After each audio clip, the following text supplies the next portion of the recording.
Kevin, thank you. Welcome to the 2021 American League Championship Series presented by Loan Depot. They're ready again. Early start in these parts on a Saturday for Game 2. With the Astros up 1-0. And now welcome inside the broadcast booth, everybody. I'm half a villain. I'll accept it. I'll wear that. I'm Joe Buck along with the Hall of Famer John Smoltz. Glad you're with us this afternoon. Last night, a lot of fun, a 5-4 win for the home team. A lot of late inning heroics. Today should be a little bit different, maybe a little bit different because of all the pitchers on both staffs, John. The one guy who should give the typical type long-ish start is Nathan Eovaldi for the Boston Red Sox. Yeah, the Red Sox were also close last night, and they've got their ace on the mound, and that is going to be the story. Can they get the 6 to 7 innings, shorten the bullpen, day off, go home, split the series 1 game apiece? This series has got a record-setting pace of pitchers in it, and I would think this game would have the slowest pace of pitchers, meaning we won't see as many as we're going to see in the rest of the games. Well, if that's the case, then we'll look at the Red Sox lineup that's going to face Luis Garcia. So they have a rookie going in Houston, and the Red Sox lineup is different in that they have split up these lefties, and lefties have a shot at this young rookie who is so talented. But it's a different look. For the most part, with one exception, that's Plawecki. It's the same group. They're just in different spots. Kyle Schwarber back in the leadoff spot. Kike Hernandez, Babe Ruth, Ted Williams, whatever you want to call him, bats second. Rafael Devers hits third. Xander Bogaerts in the cleanup spot in Game 2. Then Verdugo, J.D. Martinez, Hunter Renfroe. There's Plawecki.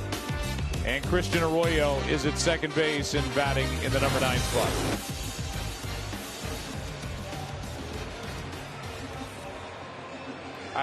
You just can't come up with the words for what Kike Hernandez has done this postseason. Guys have talked about it during the pregame. 6 games this postseason. He's hitting .500, 14 for 28 last night, 4 for 5 with a couple of home runs, playing the heck out of center field. Finally getting a chance to play every day, and I would say that he is relishing that opportunity. Well, no doubt about it, and I guarantee you they've had a meeting. They've had a meeting about how to pitch him differently, because right now they have to. Just walking. It's one way to pitch him differently. Well, we had a chance to meet with Luis Garcia prior to last night's game in anticipation of this start. Here in Game 2, he was relaxed. He's not worried about pitch count, but they don't expect a long effort tonight from Luis Garcia. The rookie right-hander went 11-8. He led rookies with his 170 strikeouts and had at least 6 strikeouts in 17 of his 29 starts this year. So he's that type pitcher, got a different look, and he's got a good defense behind him, although the only error last night was committed by Altuve of the Astros. He's got Brantley in left. That's the change, instead of Yordan Alvarez, who's DHing tonight. Chas McCormick is in center, and Kyle Tucker is out in right. Around the infield, that core 4 of Bregman, Correa, Altuve, and Gurriel. Martin Maldonado is the rock behind the plate, and it's up to him to guide the rookie through the early innings here against the Boston Red Sox. Yeah, and he's got a good feel for his secondary pitches, does Garcia. It's a unique windup, side-winding windup, but his fastball holds its plane pretty straight, keeps it down. He can throw his curveball, slider, changeup, and look for him to have that feel against right-handers. He's dominated right-handers. Left-handers have had their way with him, but at least the arm side, dominant side of the plate, he's been able to take care of right-handers. Well, the big shift on for Kyle Schwarber, who digs in. Went 1 for 5 last night. In-season pickup, and not only provided a little more left-handed thump, but even more attitude for this really fun Boston team. 92 rides high, ball 1 to start Game 2, and I wonder how the emotions, even though Garcia told us he doesn't worry about this start, how he gets along and if he's too amped up. 2-0. I just wonder what song's playing in his head when he goes through his windup. A little salsa maybe, or it's definitely a different look. No, it's different, and it creates rhythm for him, and he stays over the rubber pretty good doing this. Whatever works. That's ripped down into the corner. A 2-0 pitch, and Schwarber will dig into second as that ball just stops on the wall, and an easy double to start the day for Boston. We'll give you our player resume, sponsored by Indeed. And the resume is getting better and better and better as each day goes by for Kike Hernandez. 13 hits in the last 4 games, most in any 4-game span in postseason history. The total bases last night, ridiculous. He lacked just the triple for the cycle, and in 6 games this postseason, the guy's hitting .500. That's the amazing part. Well, the one good thing for Garcia is he, meaning Kike, likes to pull the ball. So man on second, nobody out. If you can get him to hit a ground ball to the left side on a curveball or a slider like that, he's got a real good feel for that pitch. It's an angle the right-handers don't see very well. And the game he had against the Red Sox, he fared really well against this lineup with a lot of those pitches against the right-handed great hitters that the Red Sox have in their lineup. Right-handed batters this year against Garcia hit 184 because of what you talk about. 4th best across baseball for Garcia in taming right-handed bats. This is a little floater, shallow center, and caught with a diving grab, one away. What a catch in center by McCormick.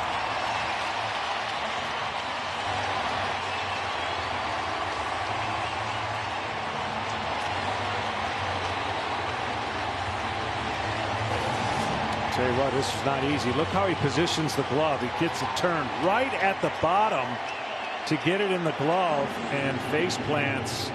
That is as good as it gets. Keeping his wrist from getting injured, that's what you worry about. And then Schwarber's in no man's land trying to anticipate that ball going to drop. But you know, Garcia appreciated it. That's like the catch that Kike made last night with the bases loaded in the 2nd inning to Rob Brantley. What a play by McCormick, who had 3 hits last night in game 1. Here's Devers.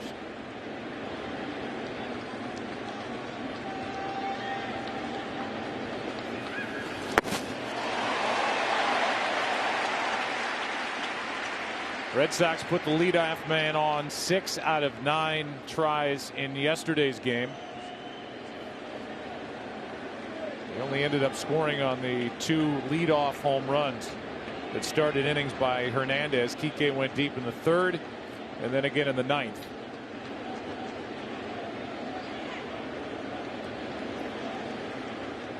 Devers with a chance. Strike 2. But because he can slow the hitters down with that really good breaking ball, his fastball looks like it's got 4 more miles on it when he throws it up in the zone. Start him with a breaking ball, threw a high fastball, and that's the key. You see where he's set up, he hits the glove. And again, the key to throwing a high fastball is not throwing it as hard as you can, because the tendency is you're going to overcorrect and either pull it down the middle or throw it up over his head. It's an art you got to practice.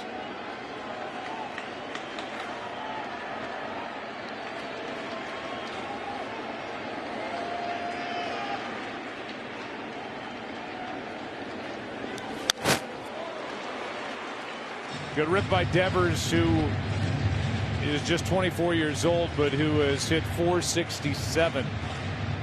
His average in the postseason when his Red Sox are trailing in a series, as they trail here in game 2, 1-0. The tendency here is you got to stay stubborn. He's not caught up to anything up there. And yes, you could go to a curveball and probably strike him out and a ball down, but he could also lace it because the ball's down and more liking to his type of swing approach.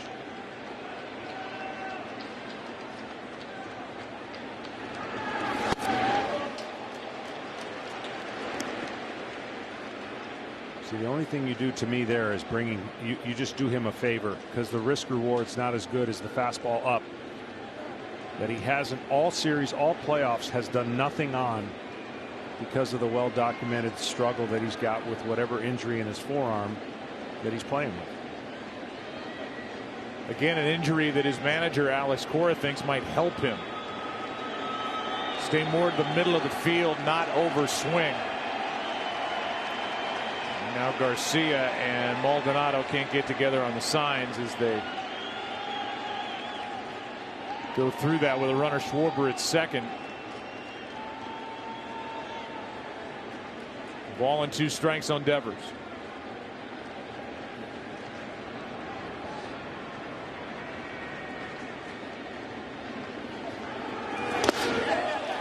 Check swing, 2-2.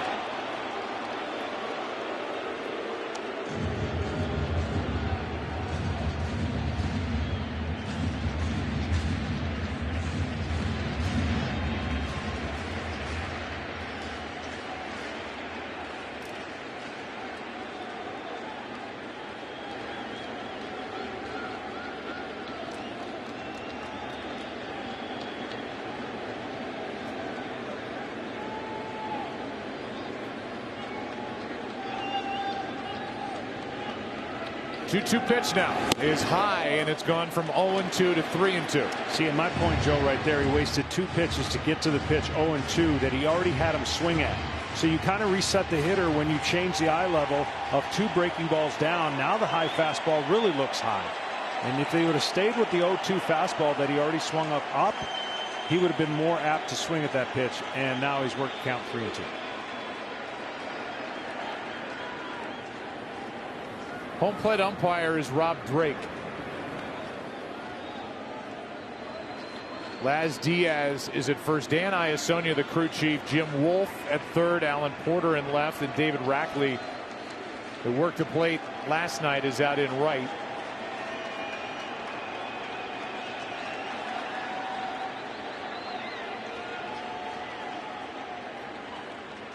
Three-two now.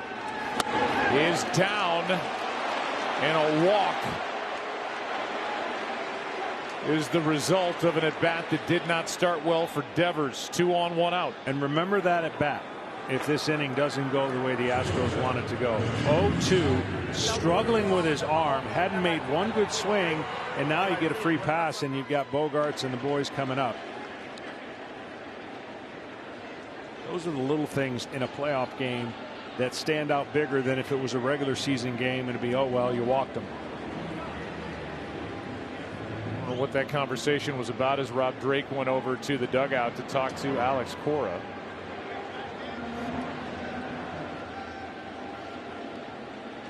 Whatever it was, brief conversation, and back to work is Rob Drake. And at the plate is Xander Bogaerts with runners at first and second, 1 out. I would look for Bogaerts to try and attack the first fastball he sees. The curveballs he was given against the last matchup, he did not see well. Swing and miss a lot on the breaking balls.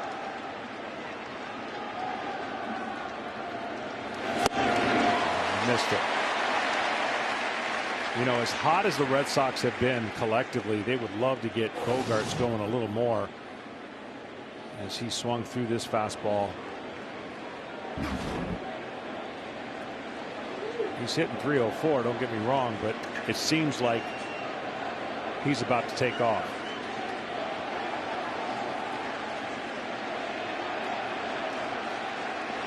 Good pitch there, strike 2. And that's the pitch that he's been having a hard time picking up. And watching the 3 at-bats he had against them previously, striking out twice in 3 at-bats. Primarily on that pitch, nowhere close.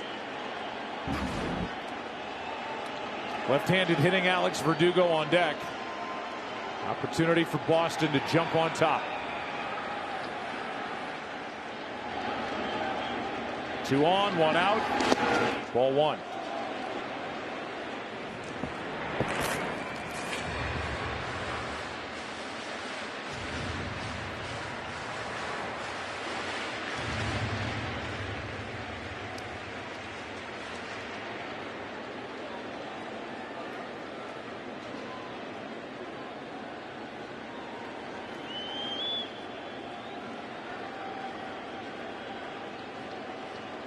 Red Sox have won 13 straight postseason games when they've scored the first run of the ball game.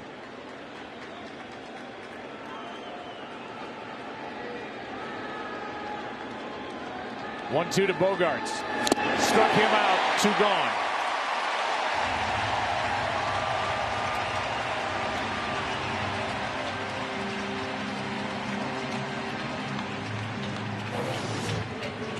Well, this is a high breaking ball. It comes out of his hands, and the late break still fools the change of speeds. Bogaerts, who's out in front.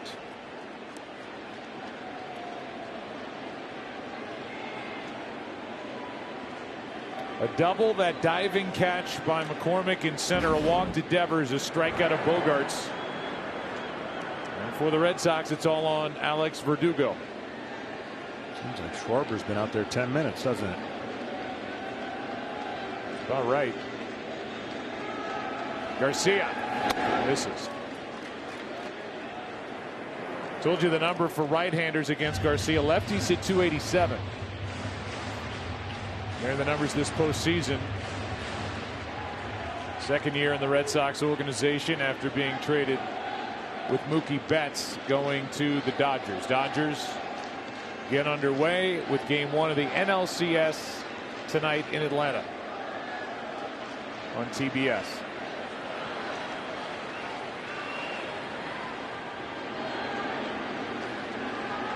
Verdugo. 2-0. Ooh, man.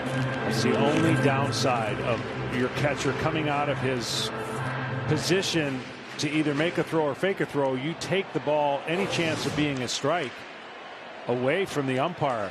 I think that ball could have been called a strike had he stayed there, but nonetheless, it's 2-0. And Verdugo on the year, by the way, has been this. Only one other guy has been better than him against starting pitchers. Second best. He's done most of his damage against starters this year.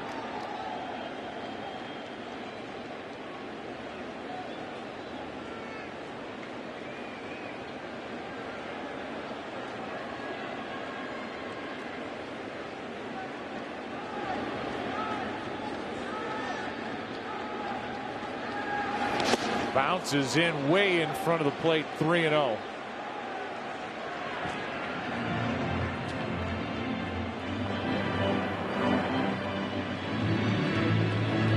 JD Martinez next.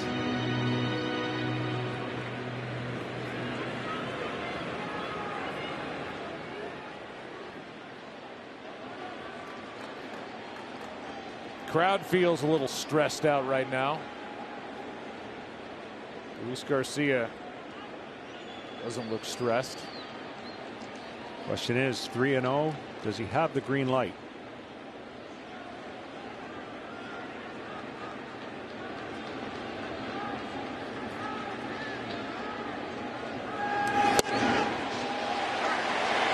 Changeup 3-0. That's really a good pitch.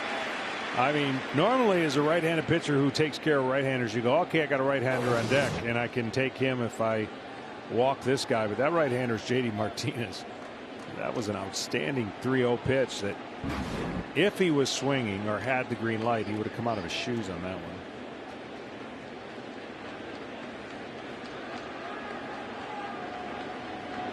Three balls and a strike. That's inside to load him up for Martinez.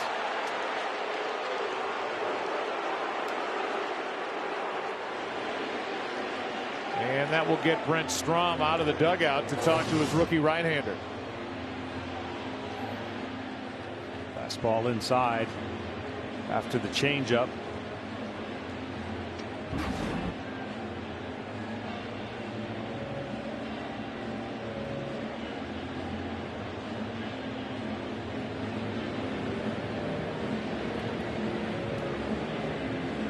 No weakness for JD Martinez against right-handers. You look at every pitch he's faced, with the exception of a split finger, he has dominated every pitch and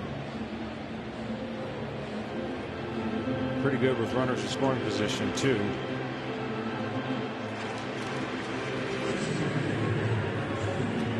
Red Sox are 0 for their last 12 with runners on. JD Martinez can change that and put Boston on top. Guy who slugged .619 against right-handed breaking balls. Number 2 in baseball to Vladimir Guerrero Jr. What a chance for Boston here in the first. Yeah, the only area he struggled this year has been away, the outer third of the plate. That's where you can get him out.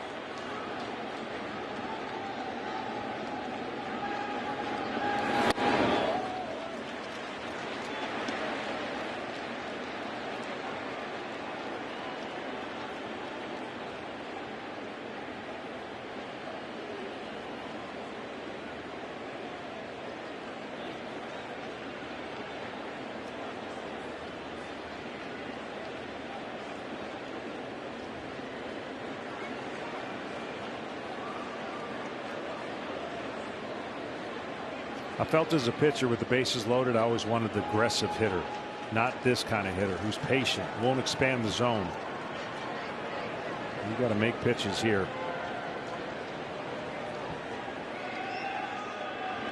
The Red Sox DH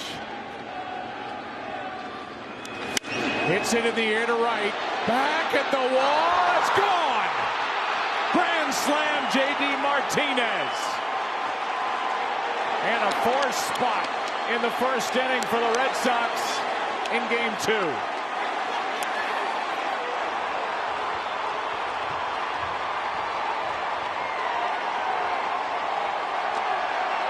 Well, now that 0-2 situation to Devers looks even bigger. And that's, again, everyone forgot about that. But as a pitcher, you know that's what you can't allow to happen against a great offensive team.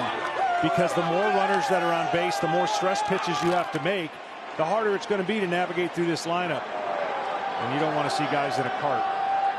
Now when it's a Red Sox taking his ride down the dugout. And a grand slam in the first inning.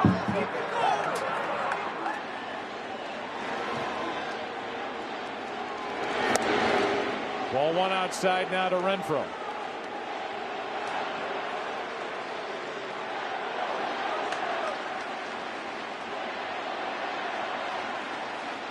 The last Red Sox grand slam in the postseason was hit by Jackie Bradley Jr. in ALCS Game 3 here in Houston. It might have been his best pitch of the inning. That breaking ball for a strike to Renfroe. 1 ball, 1 strike. Just amazing to me. Once a property of the Astros, J.D. Martinez decided he had to change his swing. His swing looked like no other swing in the game, and he started studying it and changing it. And oh my, has it changed his career. Yeah, maybe some work as hard, but nobody works harder on swinging the bat and mechanics than J.D. Martinez. He just has the head down, barrel through the ball. He has all the drills you can imagine. Some you'd never heard of, some you'd never seen, but they all worked for him. And last year, out-of-body experience, no video, no structure that he was used to, had a bad year, and everyone thought, well, maybe he's going downhill. Nope. For J.D., his first postseason home run this year after hitting 28 during the regular season. No decline there.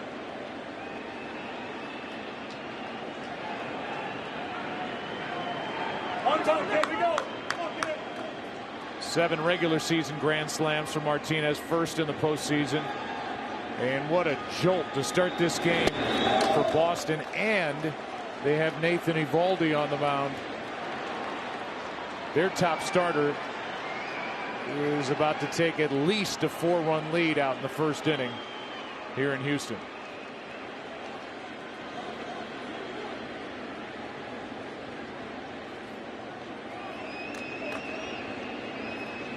Three-two pitch. Struck him out, but it started with a double, extended by walks to Devers and Verdugo. And then that by J.D. Martinez. Grand slam. First inning, game 2, 4-0. Red Sox.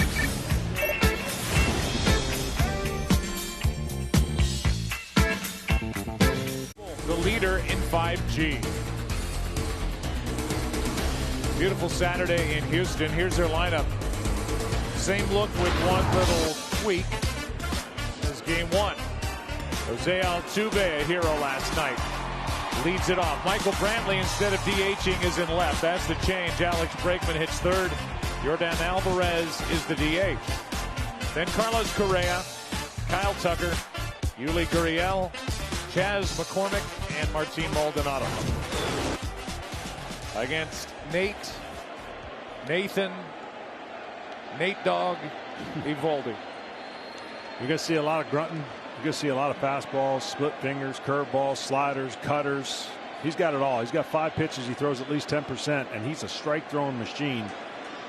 And that has turned his whole career, and especially the postseason, around with his ability to do that. 98 right out of the chute for a guy who's had 2 Tommy John surgeries. Had one as a junior in high school and another one in 2016. But he can light up a radar gun, and so far this postseason, 16 strikeouts, 1 walk through 2 starts. Yeah, adding the split finger really changed the dimension of his approach by hitters. Hitters were hitting his fastball 2 years ago, 3 years ago, and now it's just with the recovery from the surgery, late life. Still, you can't miss up against the Astros, and that's the problem the Red Sox made yesterday. In at the knees for strike 2. It's hard to believe that this guy could hit a ball at his neck, and he really can. I mean, he can hit a ball. He's one of the best high ball, bad ball hitters for any size of a player, but yet alone his size.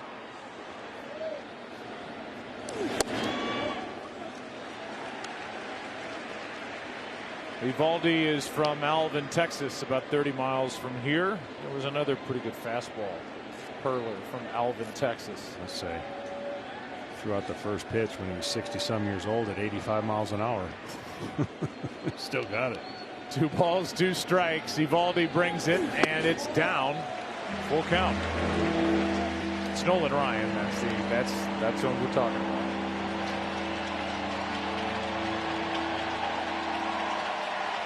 Same high school.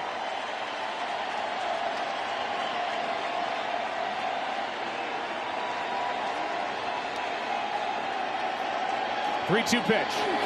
Spoiled.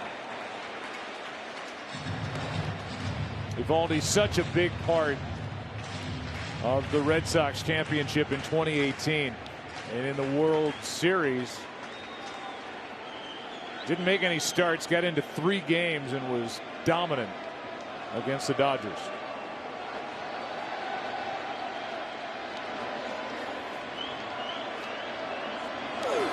Left side, backhand for Bogarts, long throw. What a play. Well, that's a long throw, and Bogarts made that play look easy. Big game Nate. 2018 postseason, what he did in the division series, ALCS, and then that line at the bottom was the World Series. Have no idea what that one said. And then the overall postseason with the Red Sox. Great numbers. He's the guy they want. And they just handed him a 4-run lead. Yeah, and there's no better feeling in the world knowing you need a win to go home to flip home field, and you're given that 4-run lead. And it really does seem simple, but whenever a team scores for you, you get the first guy out, you kind of feel like you squelch any kind of rally. And that was always the recipe for success in a big game or postseason. Get the first guy out of every inning, and it seems like less of a rally. That's what our dear friend Tim McCarver used to talk about all the time. Get the leading lady. Yeah, it's huge because, look, I've said this a million times. You walk somebody in the postseason, it's a rally. You walk somebody in the regular season, oh hum. You got first and second, nobody out in the regular season. Okay. But the crowd pays attention more. They're into it more. Every hitter's into it more. And so the tensions get higher and the stresses get greater when there's runners on. The Red Sox gave a little dose of Houston's medicine right back at them with 2 out, 4 runs scored in that first inning. 2-1 pitch here, and it skips into Brantley, who has hit in 16 straight postseason games. That's one off the all-time record, held by 3. Manny, Jeter, and Hank Bauer, who did his in the 50s, just in the World Series.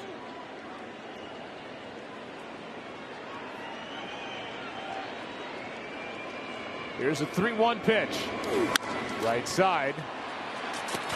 And play is made on both ends. Arroyo. And the long throw skips in, and Mr. Semi-new to first base, Schwarber, digs it right out. He waves at his dugout and says, no problem. I'm telling you, he's a really good athlete. I know it's a new position, but his attitude is of no big deal.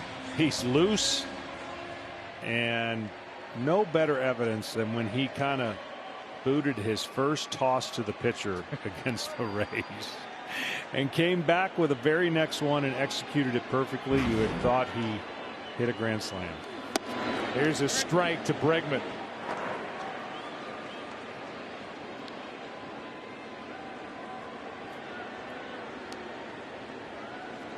Bregman 1 for 4 last night.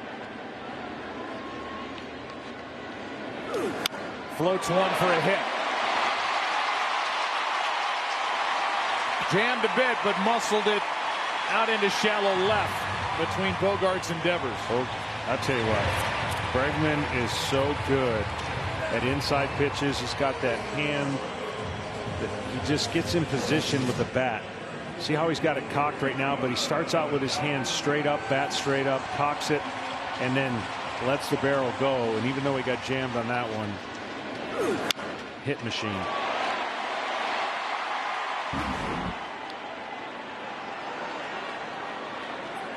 Brings in Yordan Alvarez.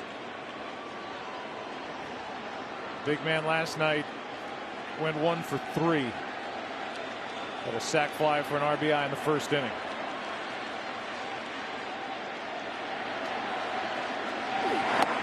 Takes the ball.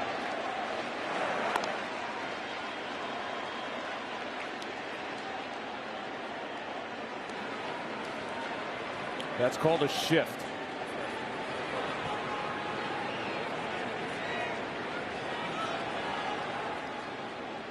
Those of you new to the game, they don't typically play there.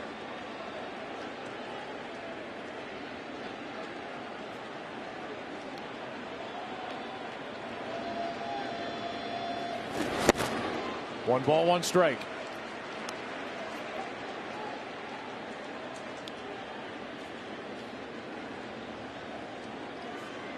Most of the power for Alvarez this year has been middle to down in the zone. Only has 4 home runs on the top tier of the strike zone, so most of his damage, of course, is going to be in that middle part to the lower part of the zone. And for a big guy, he certainly doesn't expand the zone and swing crazy, right? I mean, a lot of guys will be up there swinging in this ballpark. If you played here, you'd think just keep swinging for the fences. You run into 40, but you swing and miss a lot, and that's not what the Astros are about. Here comes a 2-1 from Eovaldi, and Alvarez out in front of that, pulled it foul, strike 2.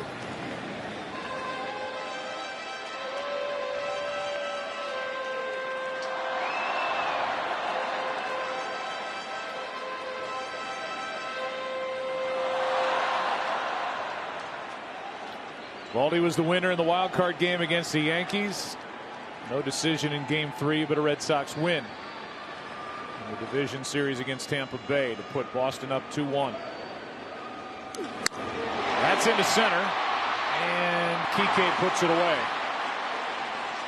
A hit, a man left after 1 in game 2. 4-0 on the strength of a Martinez grand slam.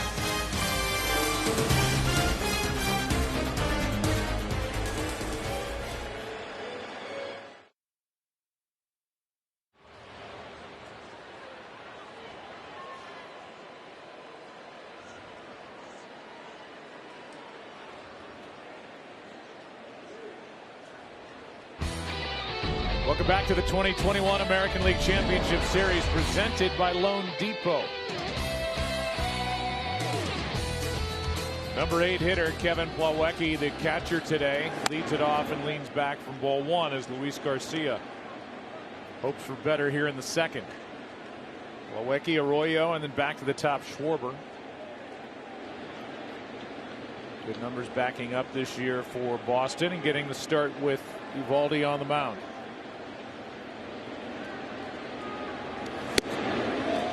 He's been erratic with his fastball. Was puts a lot of pressure on a breaking ball and changeup behind an account. So to have a clean inning, he's got to start pounding some strikes and then putting people away with his secondary stuff.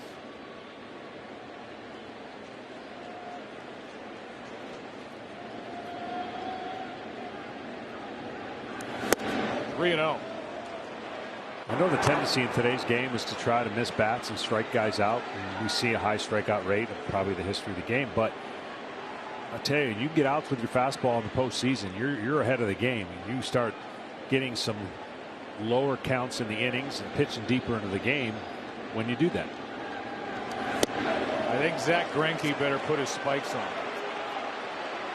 This is going to be potentially a long day for that bullpen of the Houston Astros. Dusty Baker told us Greinke was a possibility today. The problem is he doesn't really know what the next 2 games have. Ken Rosenthal, it seems like Urquidy goes in game 3 and maybe Odorizzi game 4. What do you think? Joe, Urquidy is scheduled for game 3, but the problem the Astros face today is that Christian Javier pitched last night, so he is not available. He went 2 innings. Greinke is a pitcher they don't know what they're going to get out of at this stage. And then there is Jake Odorizzi, as you mentioned. He is the scheduled game 4 starter, but if he pitches today, those plans could go awry. Now there could be an injury situation. Maldonado went out and talked to Garcia, and then Carlos Correa joined the meeting, and it was Correa who waved for the athletic trainer to come out. So Dusty's out there, Brent Strom is back out there.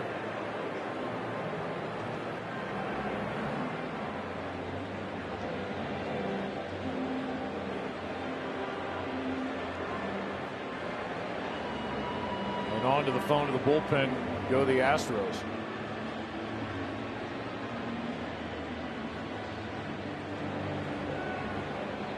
Certainly looks like he's being talked out of something, and that's not going to stay. And it didn't work, so he's gone. So a leadoff walk. Fans here in Houston applaud him on his way off the field. And this is the last thing Dusty Baker wanted, although the off day, the travel day tomorrow. Garcia knocked out or injured after facing 1 batter in the second. And it's Odorizzi who's getting loose.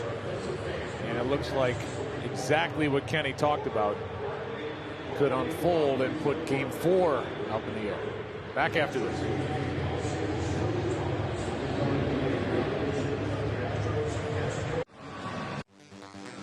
Yet you always find yourself drawn to the same game. Drop in your quarter. Choose your player wisely. A test of coordination and skill. This ball is up and out. Damage done. Wasn't that fun? Want to play again? It's game 2 of the ALCS. Nah, little Dylan Jolivet. That's a star. Star is born today here in game 2. And we have an injury replacement here with Jake Odorizzi.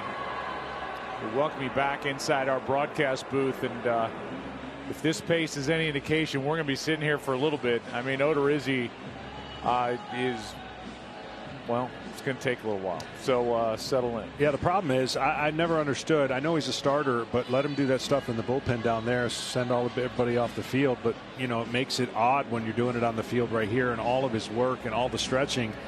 Do it down there in the bullpen, and you won't feel like, well, he doesn't feel like he's rushed. I think he's going through his whole program to try to get ready because this is what he would do to start a game. And it's just a little awkward to do it out here in front of nobody on the field.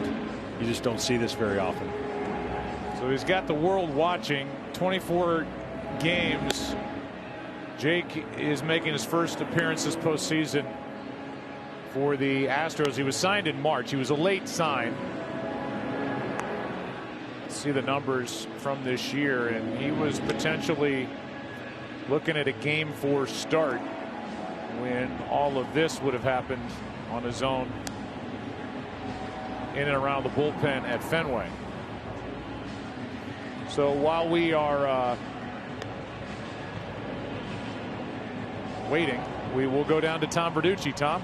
Well, thanks, Joe. You guys have talked about the sprained ankle for J.D. Martinez. Of course, he sprained it the last weekend of the regular season. I spoke to him yesterday about that ankle. He wears a very hard wrap on that. He said it hurts every time the ankle rolls. Now, if you go back to the home run, the grand slam in that first inning, it's a case of why he thinks he might be actually better with that ankle. Watch his front ankle here. It will not roll. He stays longer on the back leg, lands softly on that left ankle. The only time a hitter often will roll over on that front ankle is when they pull the ball. Now, of course, JD is one of the best opposite field power hitters in the game, right up there with Aaron Judge. But he said that ankle now is forcing him not to drift, to stay back. And right there, he got a fastball away, kind of in his sweet spot in terms of the power to the opposite field. Now, that pitch was 94 miles an hour. That is about normal for Luis Garcia, who lives around 93, 94. This inning, he came out throwing to Kevin Plawecki at 90, got it up to about 91. So he was a couple of ticks down in velocity in that inning before he had to come out. Yeah, we'll find out exactly what the issue was with Luis Garcia, who ends up only facing 8 hitters. He goes 1+. He's responsible for the man on Plawecki. 4 runs, 2 hits, 3 walks, 2 strikeouts, and the home run that we just showed you by J.D. Martinez. We'll take another break as we continue. It's the second inning, a 4-0 game with Boston on top.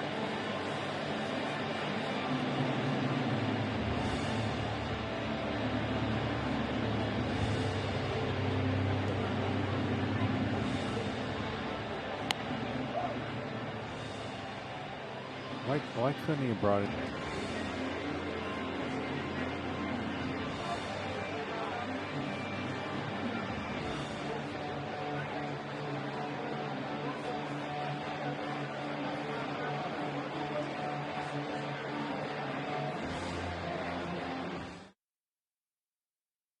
Tim McCarver with a birthday today.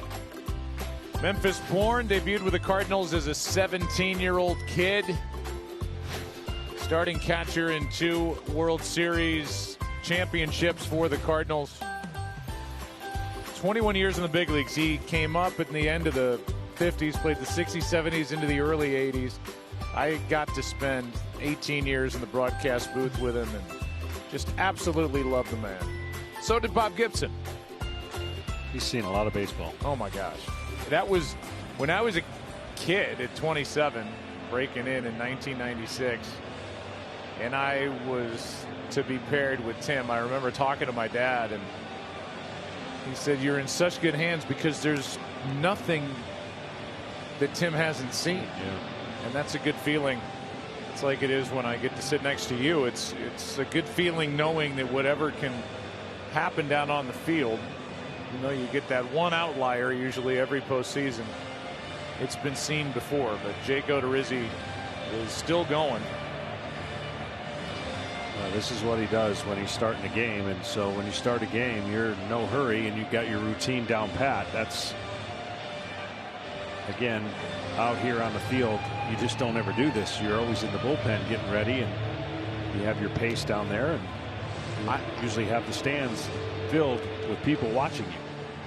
That's why I'm kind of in awe of somebody that, with the world watching, so to speak, in an entire stadium, he is in absolutely zero rush. This is what he would do to get ready for a start, as you said, and rubbing up new baseballs and was doing a stretching routine. This is it. I mean, he's doing what Jake Odorizzi wants to do, and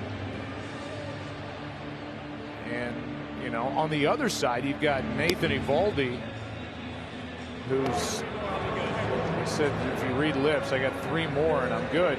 But Nathan Eovaldi is going to be sitting there. There's nobody out in the top of the 2nd inning. It's going to be a long time between efforts by Eovaldi at the bottom of the 1st into the bottom of the 2nd. Yeah, that is a long time for a starting pitcher. And of course, you know, all these new age stadiums have a place where you can go throw if you want to, in the tunnel, in the batting cage.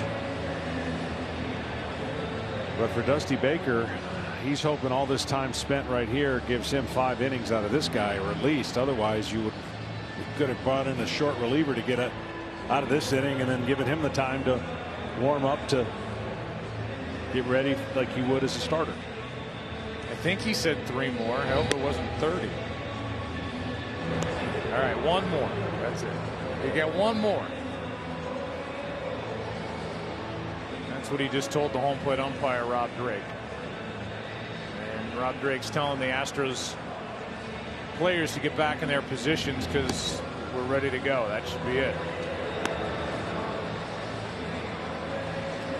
The number 9 hitter, Arroyo, says, are we good? Okay, we're good. I'm going to the plate. Fastball, slider primarily. He'll throw a split, and he'll throw about 5% of the time he'll throw his cutter. And right now, Dusty's hoping he's throwing a lot of pitches and eating up innings.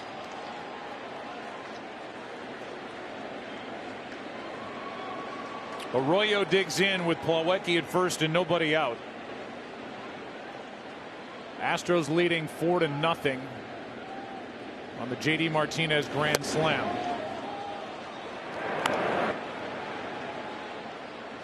Fifth organization for Odorizzi. He was a first-round pick in 08 by Milwaukee. He's only in the minors with the Brewers, Kansas City, then Tampa Bay, Minnesota. He was an all-star 2 years ago. Now in his first year with Houston. That is hammered but foul.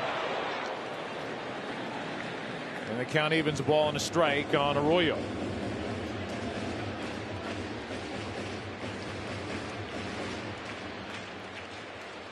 This is year 1 of a 2-year deal for Odorizzi with the Astros from Highland, Illinois.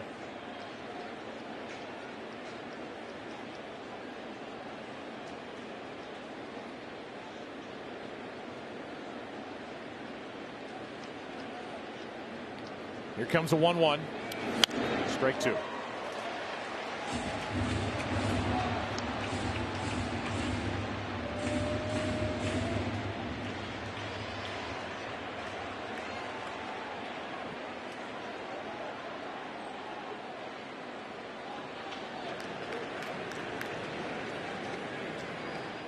Schwarber on deck. He got the 4-run rally started in the first with that double into right. Here comes a 1-2 from Odorizzi and another foul.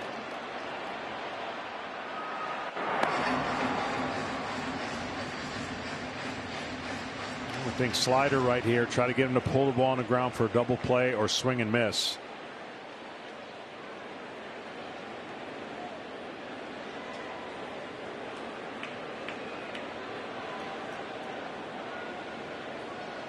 Eovaldi last threw a pitch at 3:53.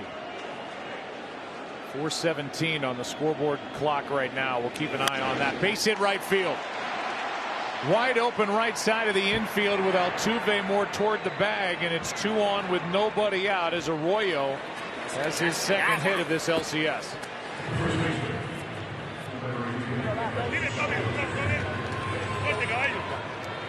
Surprised by that pitch selection there. Went with the fastball again, and as you said, nobody over there. Easy base hit. Red Sox did this in game 1, or lost game 1 against the Rays, and then they put their hitting shoes on from the rest of the way on, and they came out tonight. Jumped on the Astros already. 4-0, looking to add on.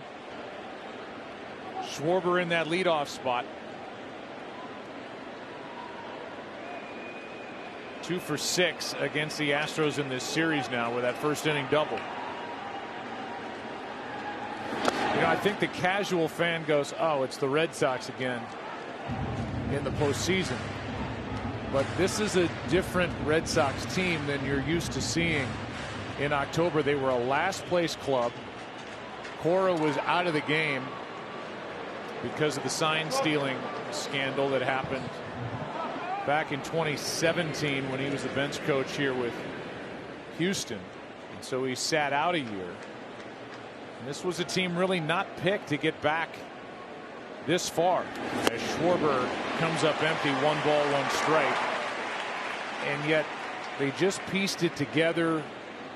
Chaim Bloom, their general manager and one of their vice presidents, did a great job of working the fringes of this roster to build around guys like Bogarts.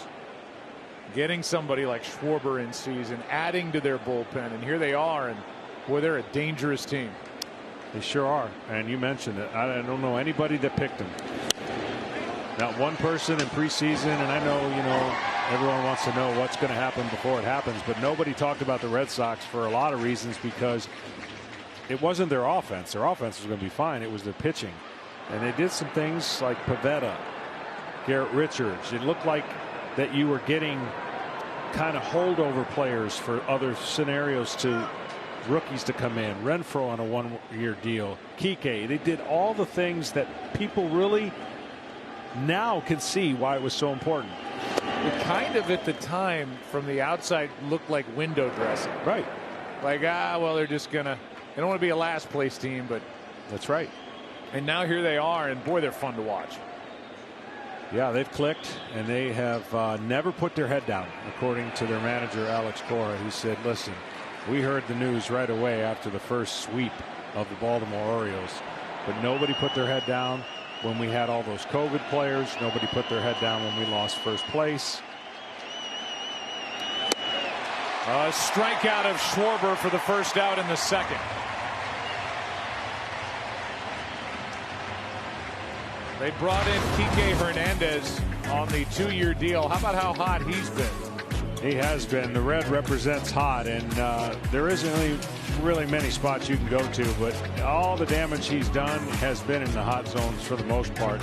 You get an isolated hitter there outside the hot zones, but man, I just can't imagine. You know, they say hitters see a ball like a softball, beach ball at times. There's no doubt it's what it looks like to him right now. Everything seems like it's in slow motion, and he's connected.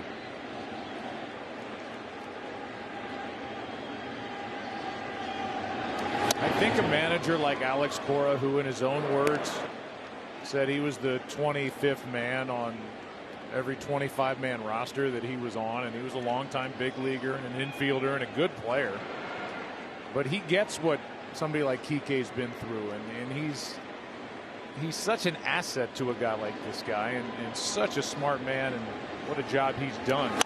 This one off the end of the bat might drop down. It is in for a hit. The bases are loaded. Another base hit for Kike Hernandez. 1 for 2 in this game. In 2 innings, the Red Sox have loaded him up twice. A little off the end of the bat job for Kike Hernandez, and when it's going good, it's going good. Yeah, swing path seems to be really connected right through the strike zone, and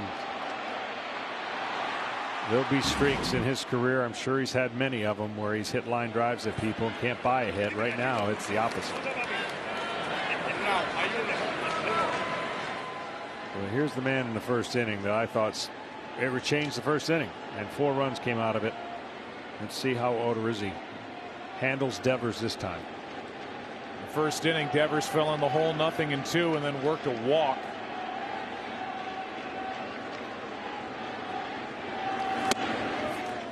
As they continue to try to work him up, and that misses for ball 1.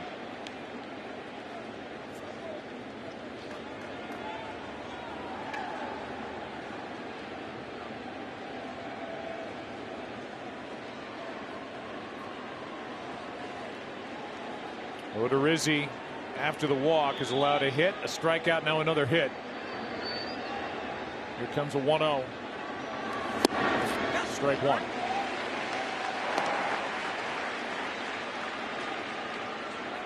Odorizzi, as a starter, tries to be sneaky quick, right? Location driven, little spin, little cut, little split, little movements to get the hitters off of his fastball when he's effective.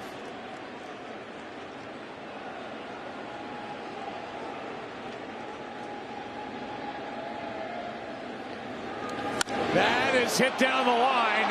It is gone for a grand slam. Second of the game for the Red Sox, and they lead 8-0 here in game two.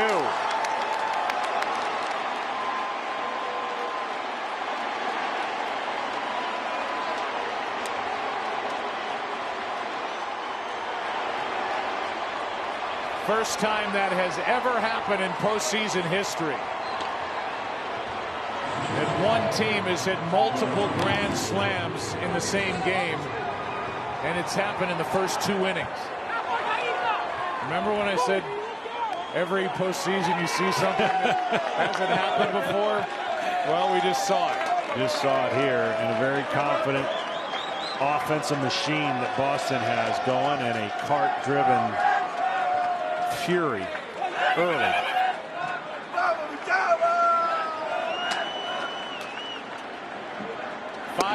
Against the starter Garcia, and this has a ripple effect the rest of the series too. If Garcia is injured, not only do they have to move Odorizzi to this game and likely wipes him out of game 4, which he was lightly penciled in for, but there's even more disarray because you're really now without 2 guys over the next few games. Well, the Astros, once they heard the news of McCullers, were going to be up against it. They couldn't afford really any more hiccups. So you hope that they just erred on the side of caution here for tonight's game or today's game. Someone's going to have to wear it for the Astros now to kind of pick up the innings. And they'll have to reboot and figure out if this game goes at the pace it's going. 1-2 pitch here on Bogaerts, skips in. And that pitch that he hit, I believe, was a cutter, and it was down, and he just dropped the head of the bat on it. And I can't remember. I mean, Kirk Gibson's the most obvious, right? Can't walk. Yeah. Goes up there one-handed, hits the home run, only a bat. This has been an ongoing theme for Devers, and he still is delivering when they make a mistake. And that's what his manager thought might help him, if he could just shorten up his stroke.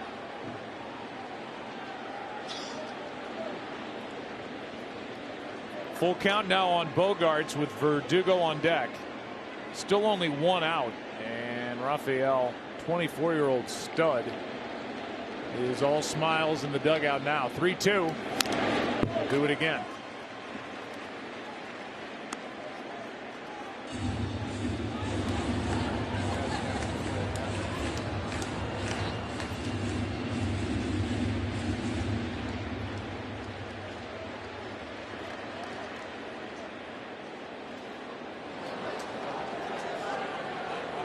A stunning start to game 2. At least for the home crowd. A pop up on the infield and handled by Gurriel. Here's the pitch and the slam by Devers. See how it's down? It was a cutter inner half, and he's just waiting to see if it stays fair. It did, but that's an easier pitch to get to for Devers than the pitch up, and now he is really taking advantage. A walk and a grand slam, and I can make the point that walk still set the tone for the game. Alex Verdugo takes a ball up and away. Alex drew a walk in the first inning. And then J.D. Martinez followed with his 42nd opposite field home run. Regular in postseason since 2018, the most in baseball. 1 ball, 1 strike on Verdugo.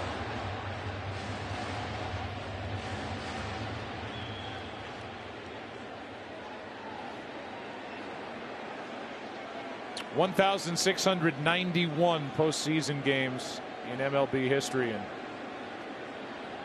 first time there have been 2 grand slams hit by the same team, and it's happened here less than an inning and a half in.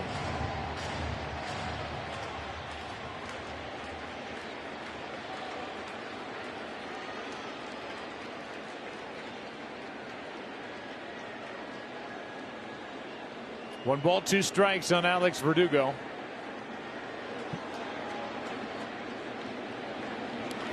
That is a base hit as it drops in front of Brantley.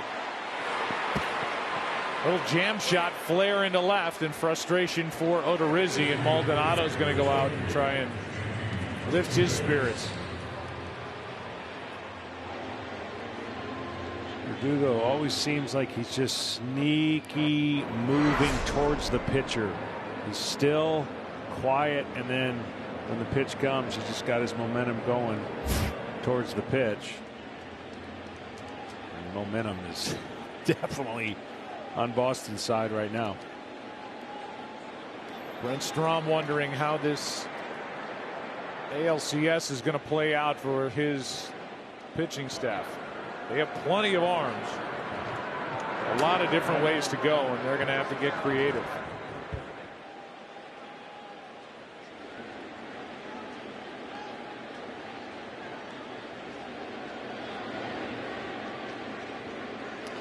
Martinez went around strike 1. It'll be over 40 minutes for Nathan Eovaldi. And that's a problem. Between pitches. I mean, I don't know what he's done in between, but 40 minutes. The bonus of 40 minutes is it's 8-0. They got another 4 for you. You never want your arm to cool off.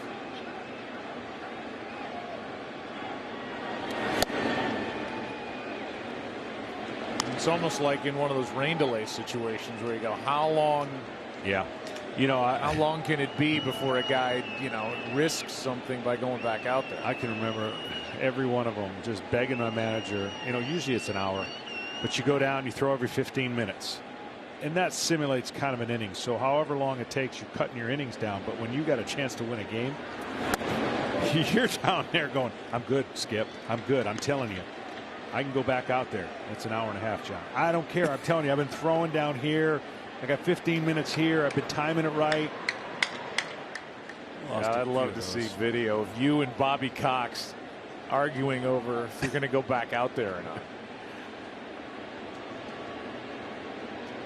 Get out of here, John. 2 balls and a strike on Martinez. Back to Odorizzi. And the inning is over, but a grand slam in the first and a grand slam in the second. Boston Red Sox are flexing for the Houston crowd. 8-0. Red Sox on top after 1.5.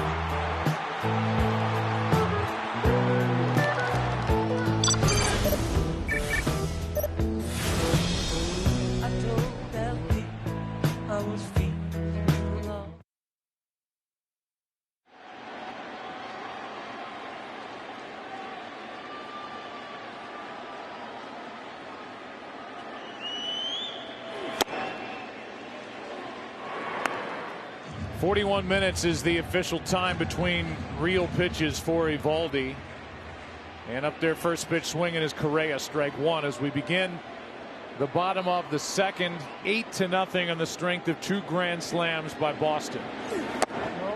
And here's the hard part now. Each individual for Houston's got to put together good at bats. You know, it's 8 runs down. You're not going to get that back anytime soon, but lock in your at bats and try to make Eovaldi work as hard as he can.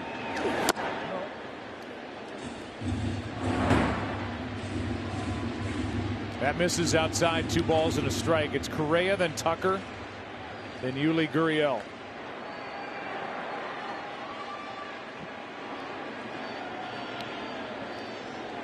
Here's a 2-1 from Nathan. 2-2. Because now you just got to get small victories. I mean, you don't ever prepare to play in a game, in a postseason game, down 8-0 after 2, but or after 1.5, I should say. But now you got to make the opposing pitcher work as hard as possible to get through whatever innings he's got to get through. That's down. So a full count here after that layoff.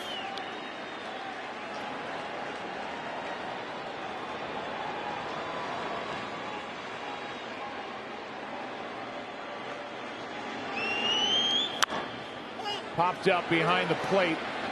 Is it playable? It is. One away as Plawecki makes that play near the on deck circle. In 1996 against the Yankees, we blew them out the first 2 games. I was there. I remember those. And they made us work for every pitch because they had a collective approach in that series. We win the first 2 games like 23-2. But their theory worked in the end as they won the next 4 games, making the starters work as hard as possible to get to the pen. And that's kind of how you got to have approach now, is you got to make Eovaldi work as hard as he's ever worked, even though he's got an 8-run lead. Because you're not going to just pump in all fastballs up 8-0. I know that seems easy, just like, oh, just throw all fastballs, see what happens. Here's Kyle Tucker, strike 1. Kid is just getting better and better and better. In postseasons past, he was like the extra man called up. He'd get a pinch hitting appearance, he'd pinch run, he'd play some outfield. Now he's a budding star in baseball as he fouls it away for strike 2. So he got a taste of the big stage, and now he wants to dominate on it.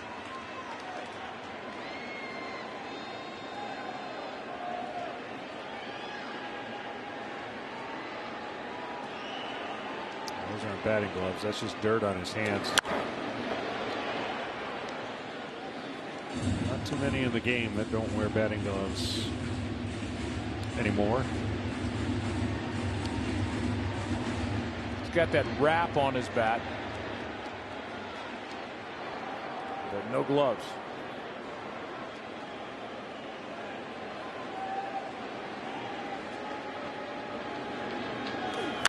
That's hooked down the line. Fair. Good play by Schwarber.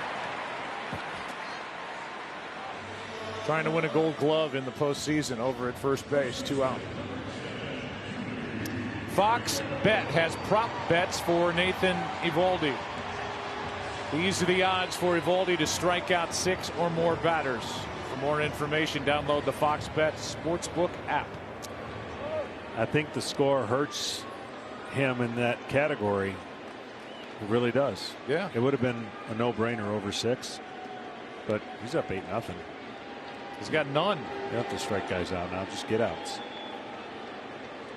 I like this. I like this. That we can put odds up there, and then you can have a Hall of Famer basically handicap the odds in the situation. But the bets have already been made, so whatever people have done, right? Have to be done before the game. Oh, I guess. Here's a pop-up right side, and after that 41-minute delay, Nathan Eovaldi shows everyone just how good and locked in he is. Just a 6-minute bottom of the second and a 1-2-3 frame. 8-0 Red Sox after 2 in game 2.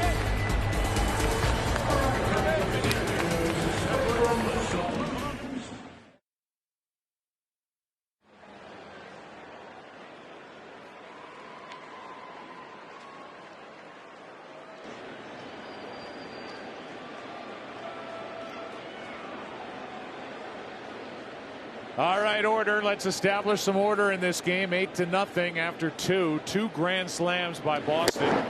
All right. You're just getting off work and you're getting home and you flip on the TV. Not that everybody doesn't have every ounce of information on their phone anyway, but grand slam by Martinez in the first, grand slam by Devers in the second.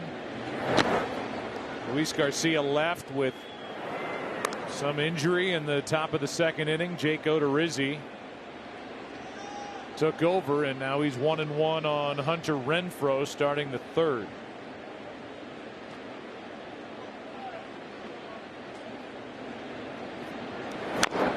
Strike 2. Both these teams been through a lot during the season. Of course, Houston pretty much battled the whole way and was able to fend off most of their teams that were trying to knock them off the division, where the Red Sox had a lot more of a journey that they've been through. So this is no big deal for them.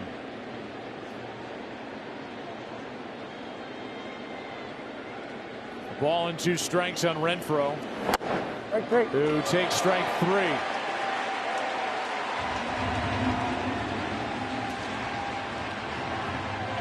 The Houston Astros in the AL West were in first place for the majority. Angels early. Mariners, by the way, finished 5 games out, and they barely missed a wild card spot. So for Seattle, their Mariners made a run at the end, and then shortly thereafter, their great quarterback Russell Wilson suffers a fracture in his finger, and he's on IR officially. Who knows how long he's out. Plawecki took a ball.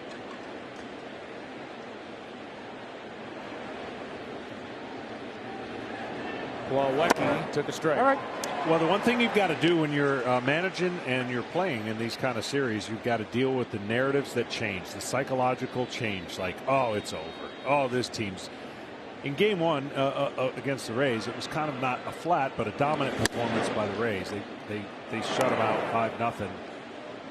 And then I just vividly remember the Red Sox walking off the field in game 2 after the first inning, scoring 2 runs, and then giving up 5. And I didn't notice like all their head dropped or that it was over. And that's the sense you get from Alex Cora. This team knows they're a different team in the second half. Plawecki flies to center. 2 out. Division Series game 2. I would say the end of that story. It's unreal. Turned out okay. 14 runs on 20 hits to even that series. And then they won the next 2. And today, after losing game 1 5-4, they've exploded for 8 runs on 6 hits. But the narrative will change, right? If they hold on and they win this in dominant force fashion, it was Houston takes care of game 1, home field advantage. All of a sudden, Red Sox pound out however many runs, and it's a different thinking the rest of the way, because now you start thinking, oh, what is Houston going to do from the pitching stand? Those kind of teeter-totter narratives you've got to block out as players and treat each game as its own game and try to execute better. Ball and a strike on Christian Arroyo, who singled and scored on the slam by Devers in the second.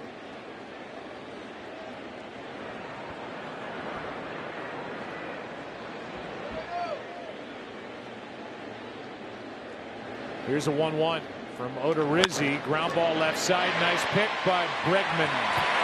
A 1-2-3 inning to the delight of the home crowd. Bottom of the 3rd. 8-0 Boston.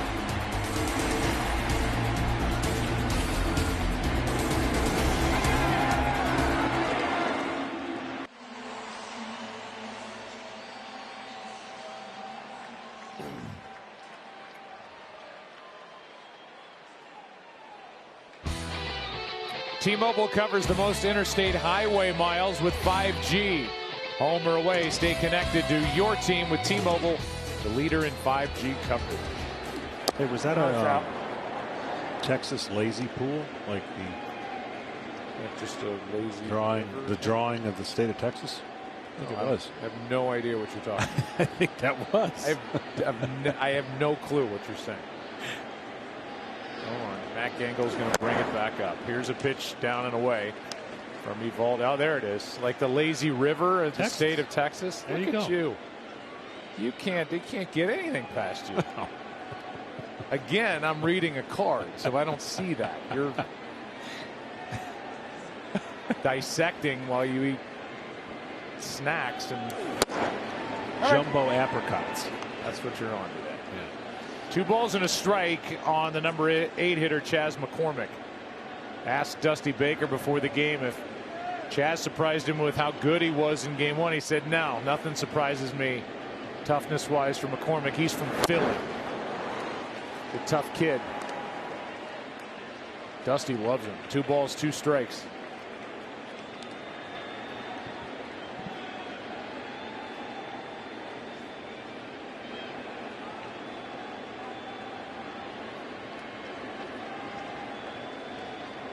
Eovaldi brings it and gets a strikeout at 100. There's 1 strikeout, his first.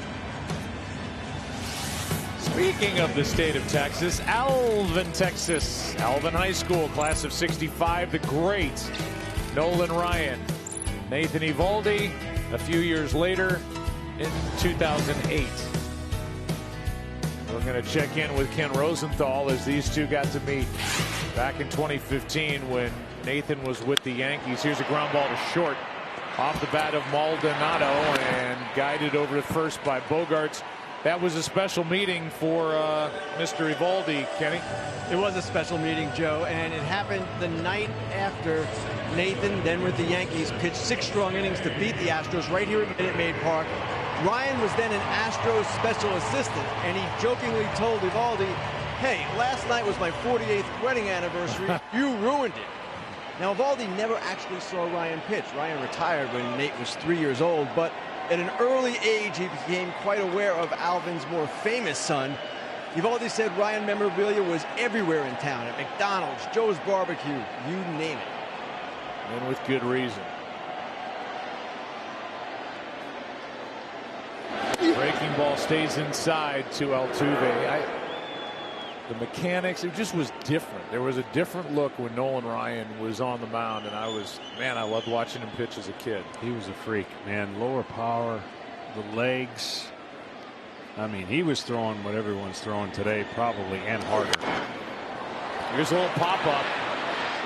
Plawecki has it. You ruined my anniversary. That's how he said it. You ruined my anniversary. Very soft-spoken Nolan, but man, could he light up a radar gun. 8-0 Boston after 3.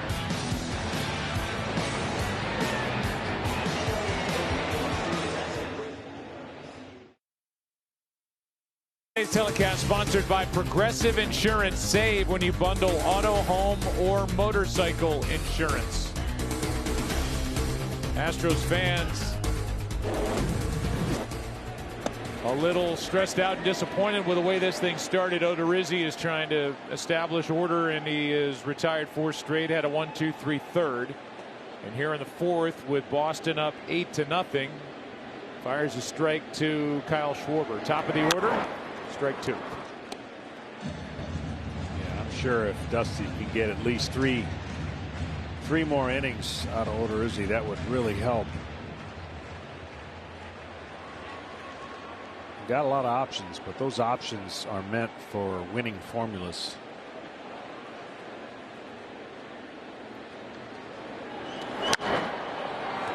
Yeah, you don't really pad your pitching staff in a postseason for a blowout that goes against you. That's fouled away. Still 0-2. And who knows? I mean, this ballpark is conducive to offense and activity. We're in the middle innings. Astros are going to have to get after it soon if they're going to do something. That's down for ball 1.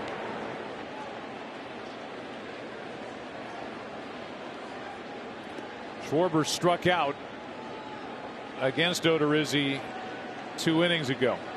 He got it started on a 2-0 pitch. He doubled into right back in the 1st. That's the ball. Up and away. 2-2. Yeah, you know, you go back to that 1st inning that Schwarber hit the leadoff double, and you go, okay, here you go. And then you get the great play out of the center fielder, McCormick, and then that innocent walk, then a strikeout, then another walk, and bam.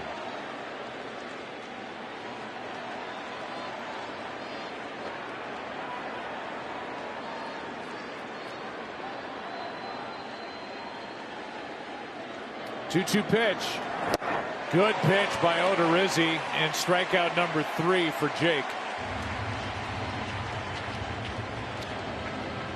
MLB postseason continues tonight on TBS. NLCS Game 1, Dodgers and Braves, 8 o'clock Eastern on TBS. Travel day for us tomorrow. It's Game 2 of the Dodgers and the Braves tomorrow night, 7:30 Eastern. And then we'll be in Boston for Game 3 on Monday night on the air at 7 Eastern on FS1 and the Fox Sports app. Last I saw, it was Max Fried against Corey Knebel getting the start for the Dodgers after they had to use Max Scherzer. Racked up his first postseason save to win the division series against San Francisco. Kike Hernandez at the plate, 1 for 2.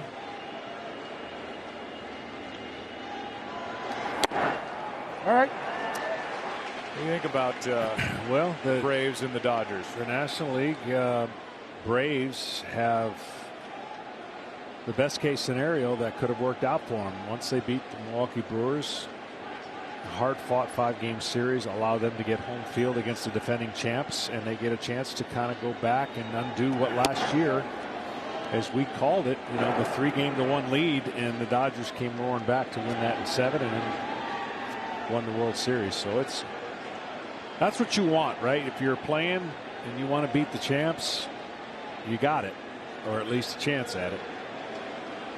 Here comes a 2-1 pitch to Kike Hernandez. How about another? Unreal.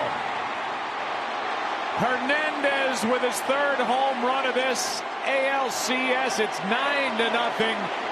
And the personal hit parade continues for the first-year Boston Red Sox. Unbelievable. Another pitch down that he just golfs out of this stadium, and I'm sure any other stadium he would have played in.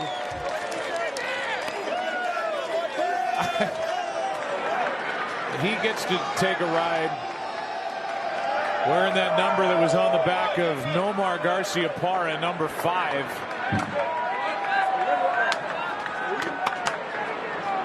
He does a lot of the pushing of the cart, but I think he's getting more rides than he's pushing. See how it's just down in that zone. We showed the hot zone. It's right in the hot zone. Back path through the ball all the way through. I mean, it's not right to say Kike Hernandez didn't get a chance with the Dodgers. I mean, he got a lot of at-bats with the LA Dodgers. All right. But he signed this 2-year deal, which right now is one of the best bargains in baseball. 2 years, $14 million, and boy, is he just taken off. Well, he's changed something, whether it's confidence, whether it's a mechanical. He was swinging and missing a lot previous in his career, and really going for the downs, it seemed like, every time in LA. And man. He's got 15 hits in the last 5 games over the postseason. That is the most ever in a 5-game span in postseason history, and he's just adding to it. This game's a long way from being over. Kenny, I haven't seen anything like this. Have you?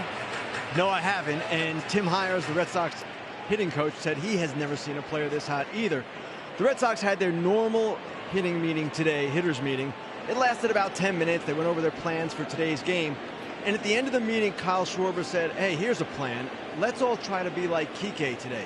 Hit balls all over the field, hit balls onto the railroad tracks at Minute Maid Park. Well, JD Martinez was like Kike, Rafael Devers was like Kike, and Kike was like Kike. 2 for 3 in this game with a single and a homer. He's got the old-fashioned bloop and blast. That's strike 3, and Devers knew it. 2 out in the 4th. Here it is again. Well, everything's in time. When you're hitting like this, you can't think anything could go wrong. I mean, mechanically, everything's in slow motion. Ball looks like a beach ball, and no pitcher can get you out.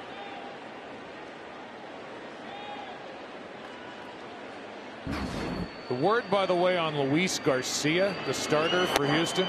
All right. Why he left: right knee discomfort. So that's why he left after walking Plawecki to start the 2nd. Then it was 4-0, and now it's 9-0.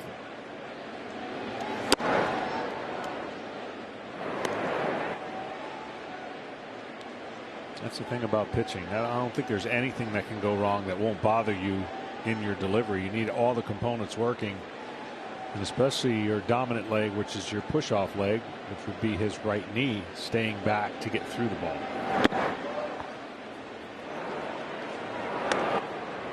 Well, 2-2-1 now on Bogaerts, who has struck out, popped up. 0 for 5 here early in this ALCS.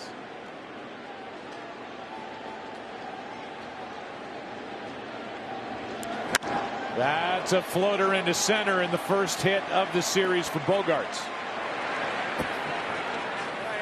Tom Verducci, in your opinion, with your knowledge, why did Kike Hernandez decide to come to Boston? Joe, that's a question I asked him in spring training, and he gave me 3 reasons. Number 1 was the chance to play every day. At the time, it looked like second base, but as we've seen here in this series, he also can provide Gold Glove caliber defense in center field. He mentioned his friendship with Alex Cora. They've been friends for a long time, especially their experience with the Puerto Rico team in the World Baseball Classic. And lastly, Fenway Park. Kike loves to hit the ball out front. Tremendous pull power. We'll see it play out here in this series. It plays anywhere, but especially at Fenway. A great fit all around for Kike Hernandez. It has worked out for both sides. And when you talk about the defensive maneuverability of Kike Hernandez, signed probably to play second base. He's playing center. He can also play short. I mean, he can play that tells you he can play literally anywhere. Yeah, he's pretty happy right now in center. I don't know if anything's ever going to move him out of center unless there's a scenario that comes up. No. 1 ball, 1 strike. This is pull power. This is what Tom Verducci was talking about. And he put a dent in a billboard up there here in the 4th. Well, his power played both on the road and home this year, but his average much better at home than on the road.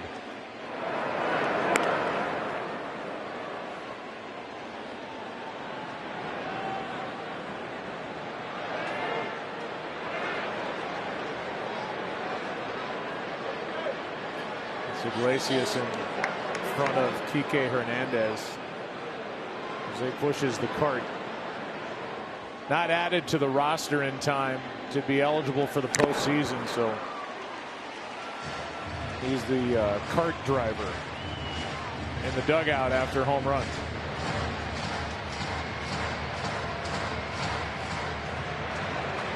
You just wonder how far the journey is going to be. Sunday, last game of the season, down 5-1. Headed for chaos. The Red Sox were. They come back, they win that game.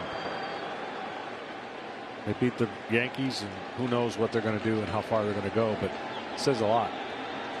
2-2 pitch. Full count. That means that the runner at first, Bogaerts, will take off as Verdugo is trying to reach base for the 3rd time in this game. He's walked and scored and singled.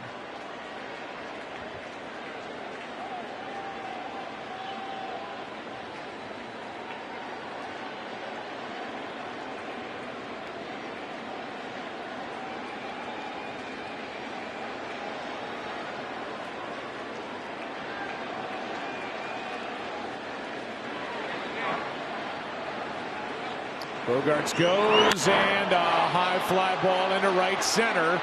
Back at the track. This ball is 1 hop and over the wall, and that means Bogaerts has to go back to 3rd. Ground rule double by Verdugo, and because it left the yard on the bounce, it takes an RBI away.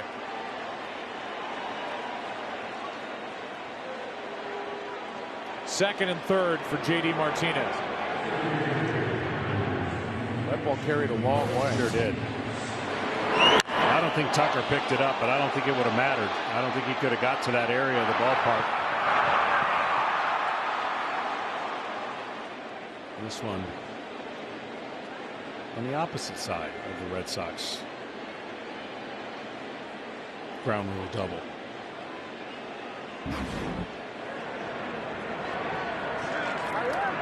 Martinez with 2 more sitting out there for him in a 9-0 game. Grand slam in the 1st. A comebacker, although pretty hard hit in second. Strike one.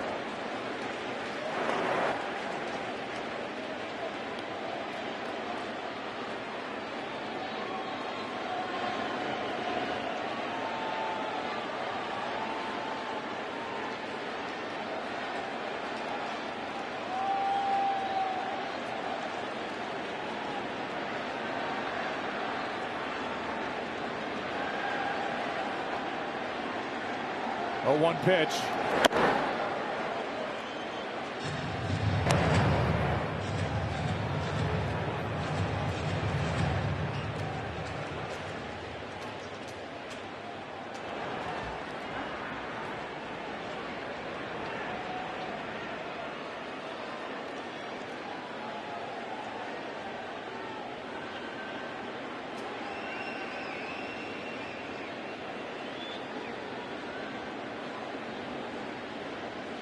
Here's a 1-1. Odorizzi way high.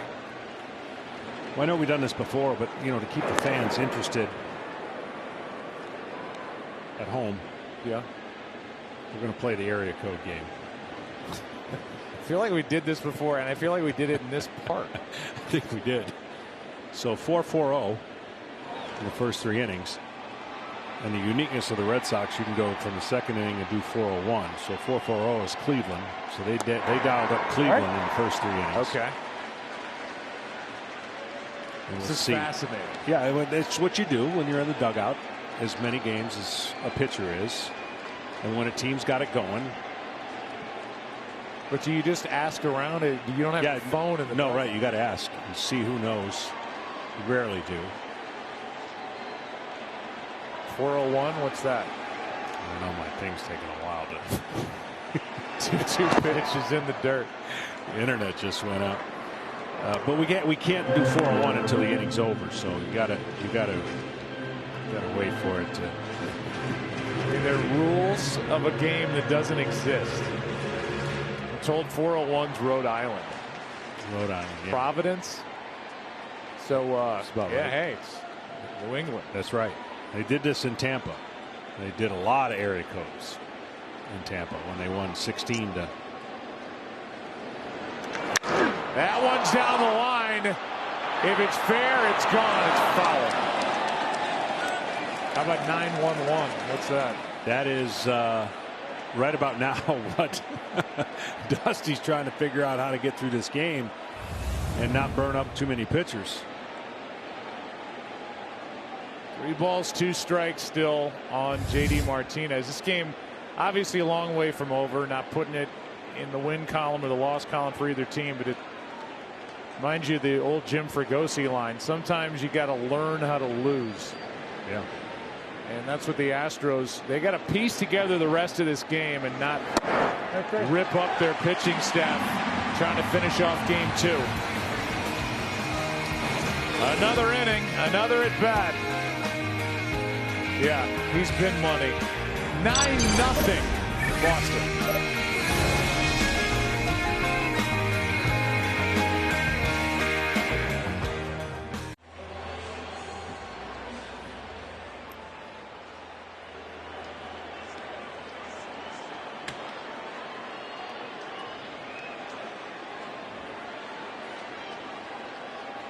What must be running through the mind of Kike Hernandez? Get me back up. Yeah. Bottom of the 4th inning. Eovaldi spins one home to Brantley for strike 1.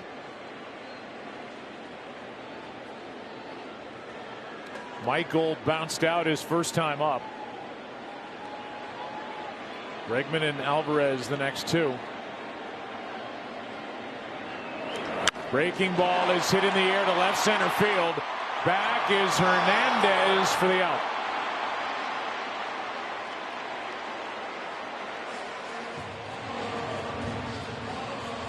That'll bring in Bregman.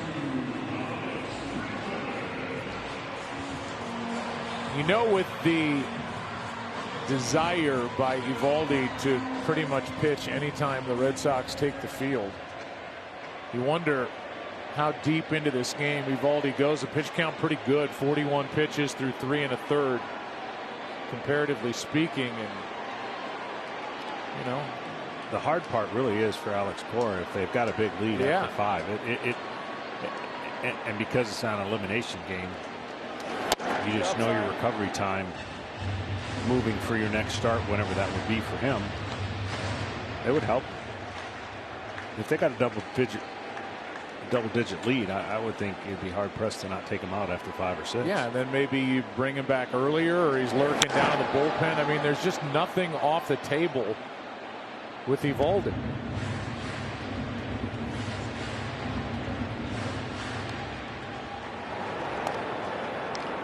He's handled everything so far. The delays.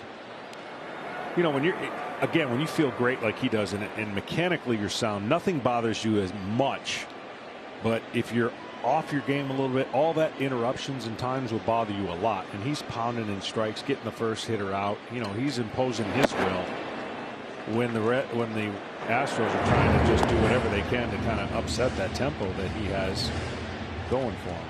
He's allowed only 1 base runner. That was a 2-out hit by Bregman. That little jam shot that found its way into left field. That's all.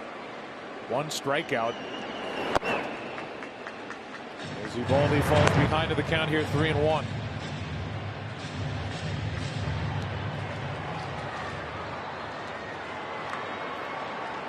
Rizzi is going to head back out there for the 5th. 3-1 pitch. Full count.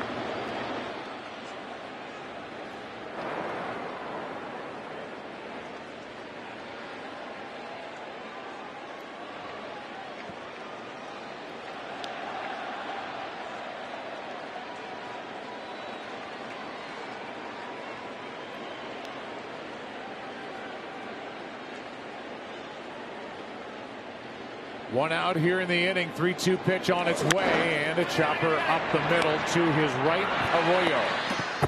2 down. The Geico Seats for Service program provides deserving service members and their families with special seats at MLB ballparks across the country. Today, we welcome 2 special guests, both of whom served in World War II. 94-year-old Richard Ensign from the United States Navy. 97-year-old Vicente Moreno of the United States Army. We obviously thank them for their selfless dedication and service as they enjoy today's game in what is a 9-0 affair, 4th inning, game 2. Here's Alvarez.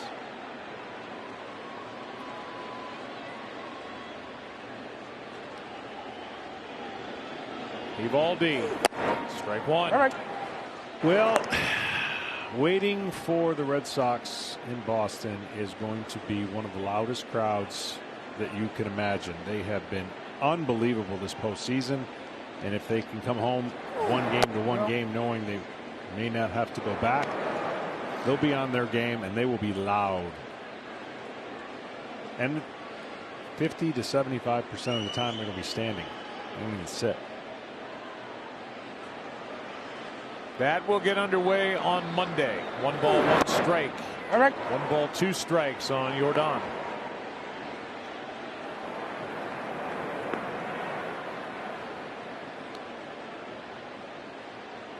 Yeah, they'll be ready.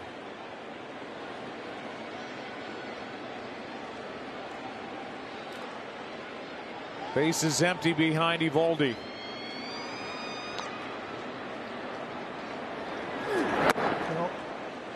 Wawecki tried to frame that. Ball 1. Now ball 2. 2-2.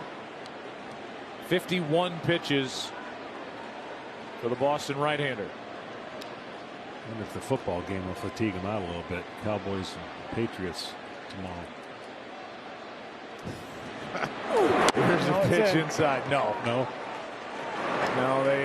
They show up ready. Good on back-to-back days. Good for the vocal cords.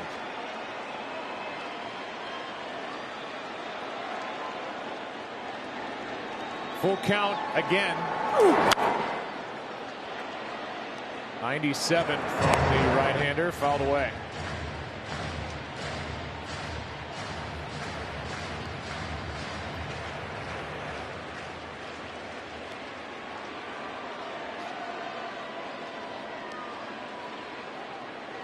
2019 Rookie of the Year, hit 27 home runs. Jammed here, played only 2 games last year, had surgery on both knees. And say the results after the surgeries are outstanding. 33 home runs, 104 RBIs, 8th highest total in the American League.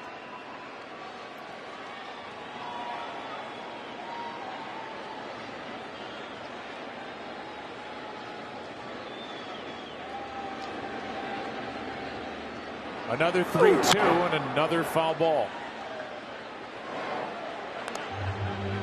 60th year for the Astros in their franchise history. They won the NL West twice in the 80s.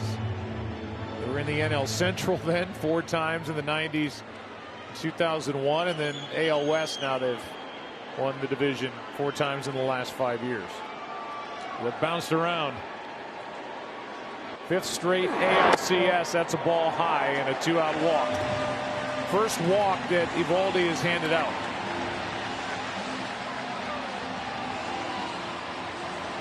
Brings in Correa. Talked to Dusty Baker. You asked him about what's different about Correa. Said first of all he's healthy. Yeah. He said he's a man now. He knows what it takes to get his body right and ready for day to day. Played just under 150 games during the regular season. Got a baby on the way and he's matured as he flies one into right for a base hit. Astros have 2 on with 2 out. And Correa now 4 for 6 in this ALCS. Just turned 27 and a free agent to be. Yeah, that's going to be interesting to see how it plays out after the year. But right now, he's, as much as he and his teammates are dedicated to trying to win another championship. And you know it would mean something, win a championship, to get everything else that's been talked about him the last couple of years, to erase it, right? To put it behind them. If you're able to do something in a short time after what happened 2 years ago. Cheating scandal that happened in 2017 bled into 2018, and then the suspensions that were handed out in 2020. And to be clear, they weren't the only team. There was a bunch of teams doing it.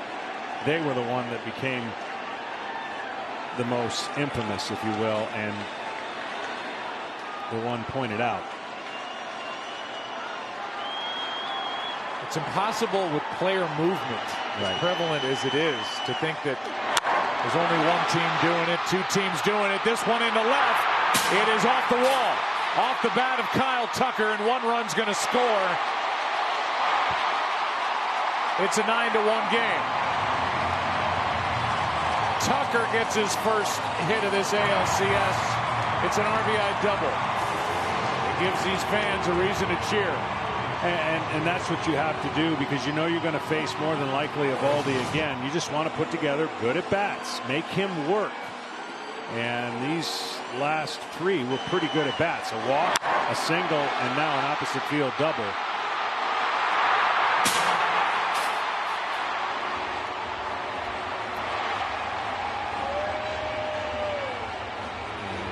And I'll take a foul for Visit Dave Bush, the pitching coach, to talk to Eovaldi, who now has to work a bit to get through this 4th inning. This started with a 2-out walk to Alvarez. Correa base hit. Tucker gets the RBI. Chance for a couple more as the Astros try to get back into this game. Going to take a lot more. And Gurriel could take a big bite out of the Red Sox lead with 1 swing.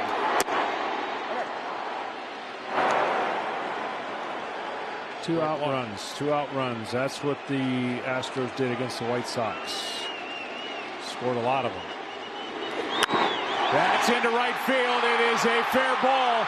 2 runs are going to score. It's a 9-3 game here in the 4th.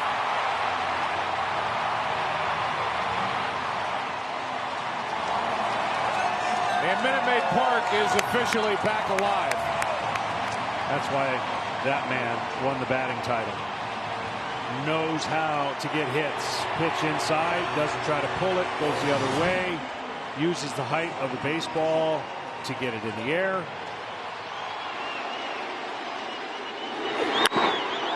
And that was big for the psyche of the Astros, and really they're hitting to continue and stay hot, even if they lose this game. Put as many runs as they can on the board. Here's McCormick.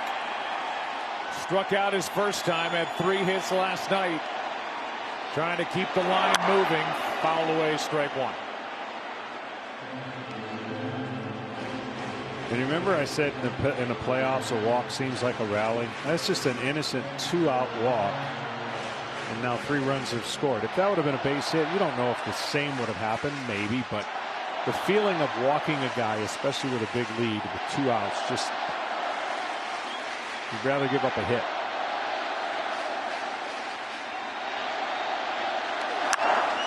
Same spot, strike 2. If it's any indication, the 3 walks that have been handed out to the Red Sox, all 3 of those players have scored, and now the walk to Alvarez, he's scored. So 4 walks in this ball game in total, and all 4 guys have come around to score.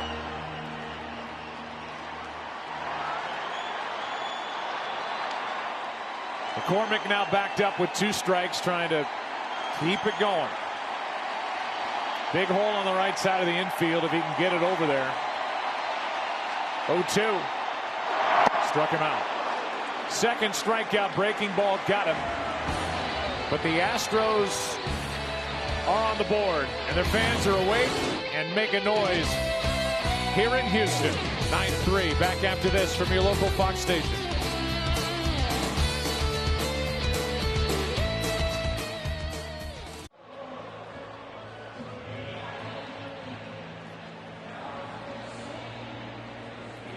A 9-3 game as Game 2 gets into the 5th inning. Follow all the action of the postseason with the MLB app. Real-time tracking of every pitch to in-depth analysis of the games. Download the MLB app today to make this postseason major. Breaking ball from Odorizzi misses. The ball outside to Hunter Renfroe.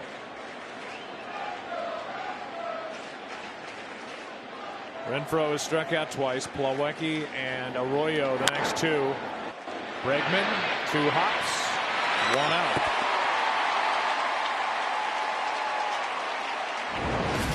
Our game summary is sponsored by Liberty Mutual.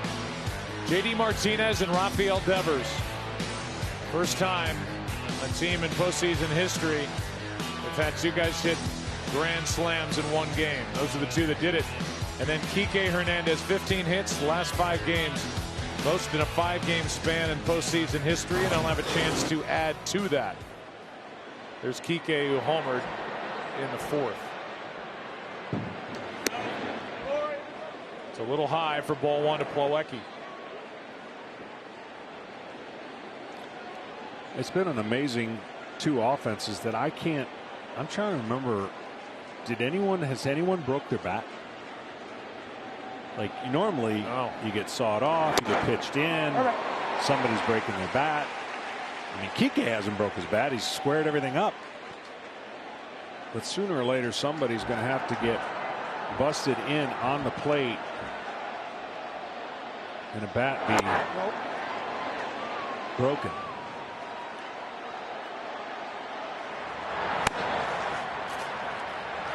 Lefty Blake Taylor getting ready for Houston. Odorizzi trying to get through the 5th. He's got 1 more out to get as Bregman handles out number 2. And the batter will be Arroyo.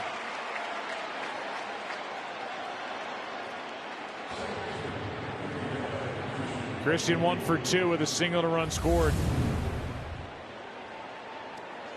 Reminder, the game is on FS1. on Monday evening. Game 3 of this ALCS. Red Sox trying to even it, leading by 6 in the 5th. Ball 1.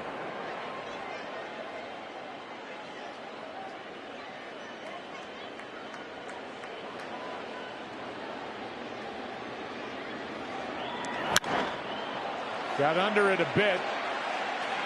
Arroyo with that full swing and a 1-2-3 5th. Astros go right back to back. Down by 6 halfway through.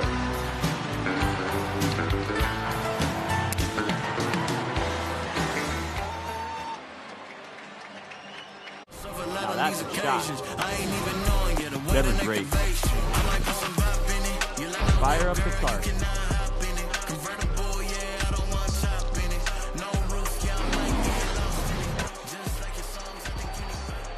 Back-to-back innings with grand slams for the Red Sox. They lead by 6.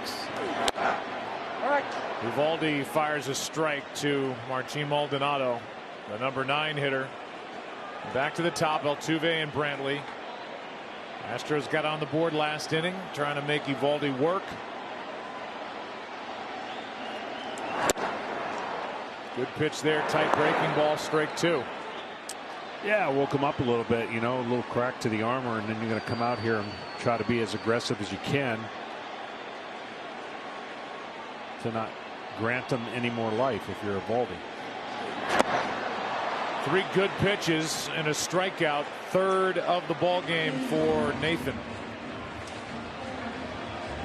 Today's telecast sponsored by FTX, the official crypto exchange of MLB. And by Indeed, we help people get jobs.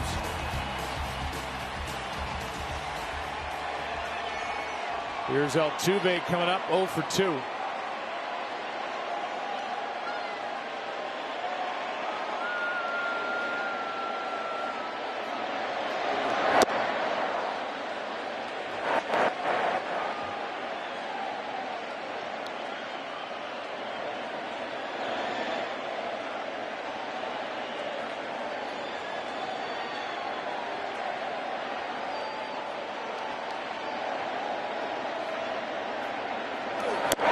One ball, 1 strike.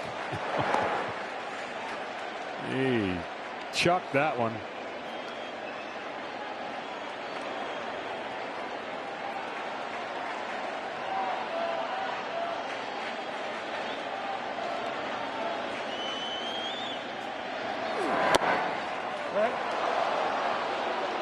Strike 2.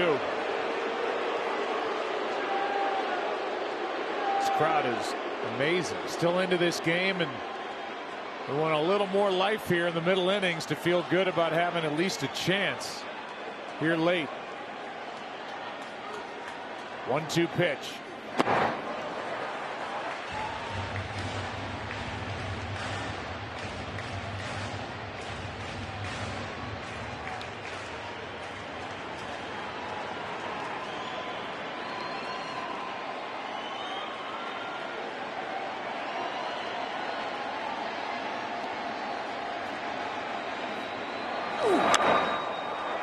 That's his version of a little bit of a quick pitch where he doesn't pick his leg up and just kind of slides towards home to try to catch the hitter off guard.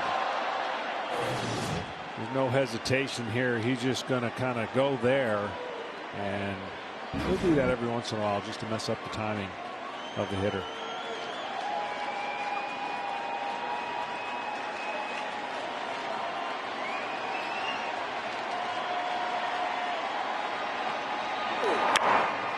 Popped up easy for Schwarber, and that is out number 2. For every RBI during this ALCS, Loan Depot will be donating $1,000 to the Boys and Girls Clubs of America.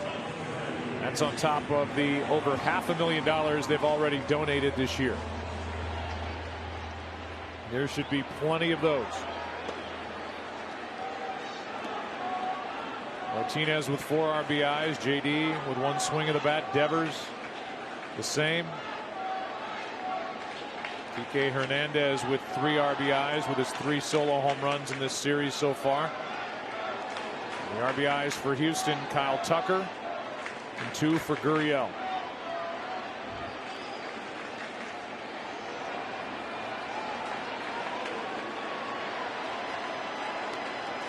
Brantley, no, ball 1.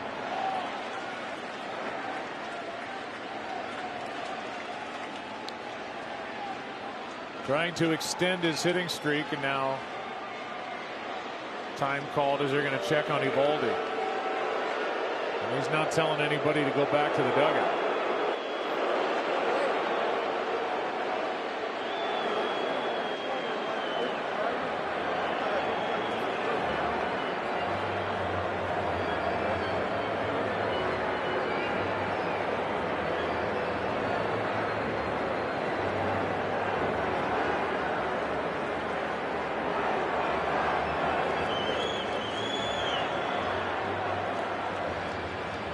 Initially, it looked like he was pointing at the landing area on the mound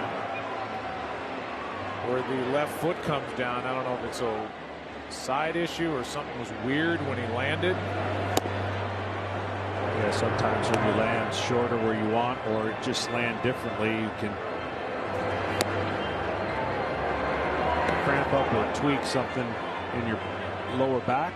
But I thought that's where he pointed to the trainer. He ain't coming out. 2 outs in the 5th.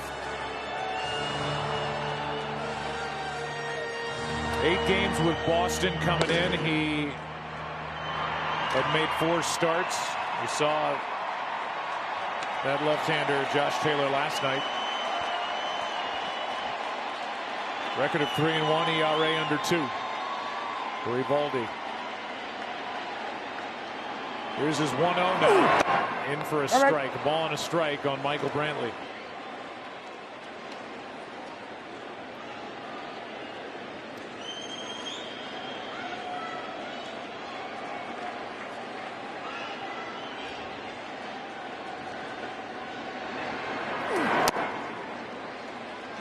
Two and 1.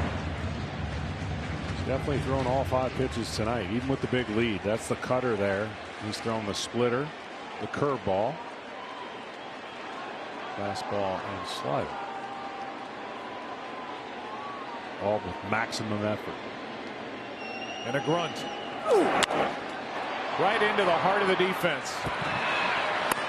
Out at first as Bogaerts makes the play. And a 1-2-3 frame for Eovaldi. The red hot Kike Hernandez appointment viewing coming up in the 6th. Red Sox up 6.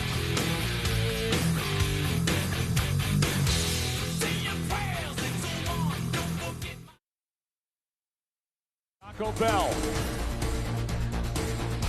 And by Microsoft, Windows 11 brings you closer to what you love. Plenty of action. First 2 games of this ALCS. Astros won last night. Red Sox are winning today so far by 6. Inning number 6, and the lefty Blake Taylor takes over. Top of the order, Schwarber takes ball 1 up. Taylor's going to have primarily fastballs and sliders. Those are the only 2 pitches he throws for the most part. 78% fastballs, 22% sliders. First time pitching in this postseason. 1 ball, 1 strike.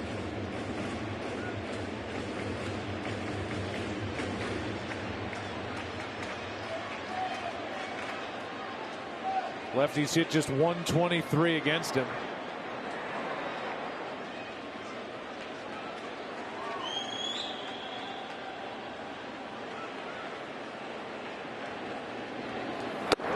For the game, in anticipation of the start by the rookie Luis Garcia, Dusty Baker told us that we could see Zach Greinke in this ball game early. Blake Taylor, who's in the game now. Little did he know Garcia would leave with a knee injury, and Odorizzi would have to be used in the 2nd inning. That just missed. The count evens at 2.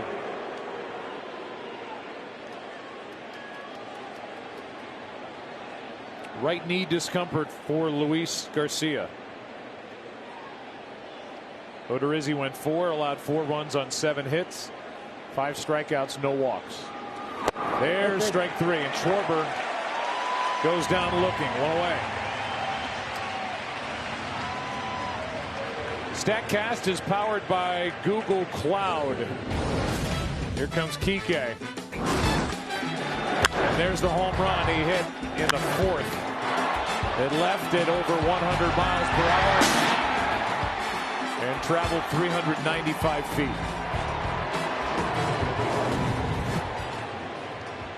Going back to the division series, 34 total bases over the last 5 games for Kike Hernandez. That is the most in postseason history over a 5-game stretch. The previous record, Carlos Beltran back in 04 for these Astros, and that year it didn't seem like he made an out. We helped Carlos Beltran. We gave up a lot of home runs to him. Okay. But Kike really hasn't gone to right field, right? Everything and all the damage has been center to left center, and they haven't been getting in on him like that and making him conscious of that pitch. So, you know, they're always going over meetings and adjustments for pitchers, and pitchers have just not executed. You give Kike the ultimate for making the most and just locked in and getting hits on every pitch he can in the zone. 0-2. Infield plays him to pull. Outfield plays him to go the other way just a little bit. Left center has the biggest area open.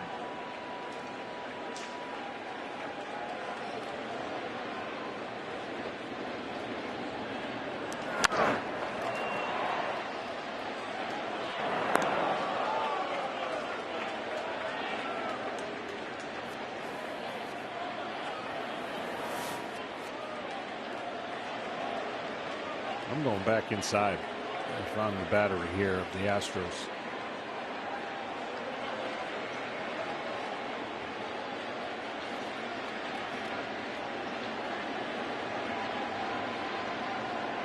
They are, and fouled back here. See, that's a great pitch. When the guy's locked in, you got to change the eyes and change the approach, because everything that's out over the plate, he's getting the barrel of the bat to. So now they tie him up and inside, and you can see he's trying to pull his hands in,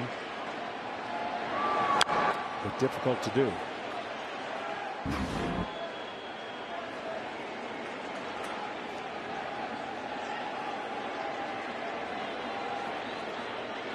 Bury a slider in there now if he wanted. They're going to go back away though.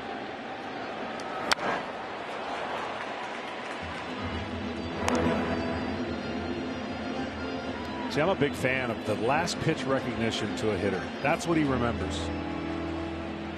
And he just tied him up and in. You could have another pitch go right back in there with his slider action and bury it the back foot of Kike.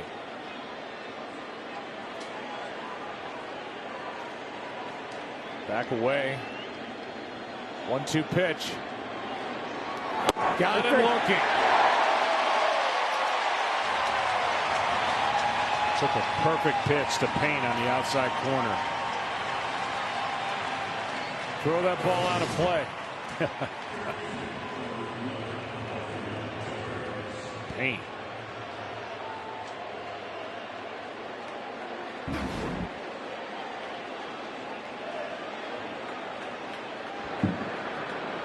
Devers now with 2 out, nobody on.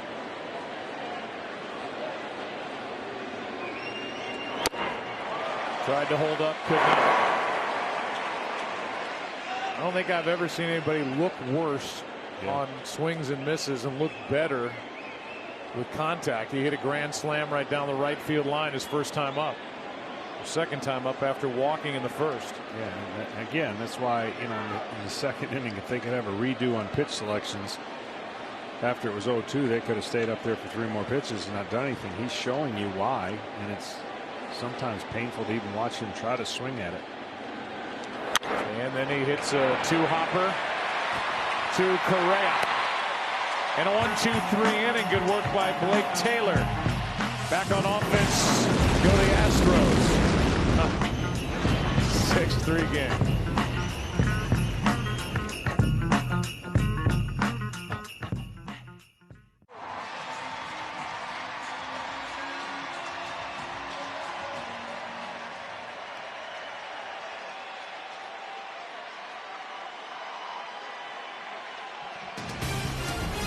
Welcome back to the 2021 American League Championship Series presented by Loan Depot. 9-3 game, bottom of the 6th. Nathan Eovaldi back out there. The big bats for the Astros, starting with Bregman. Ball 1.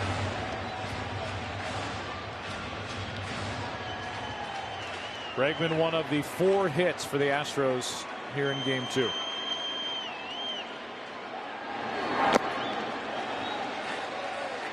There is action for Boston out of their bullpen with Ottavino, the right-hander, getting loose.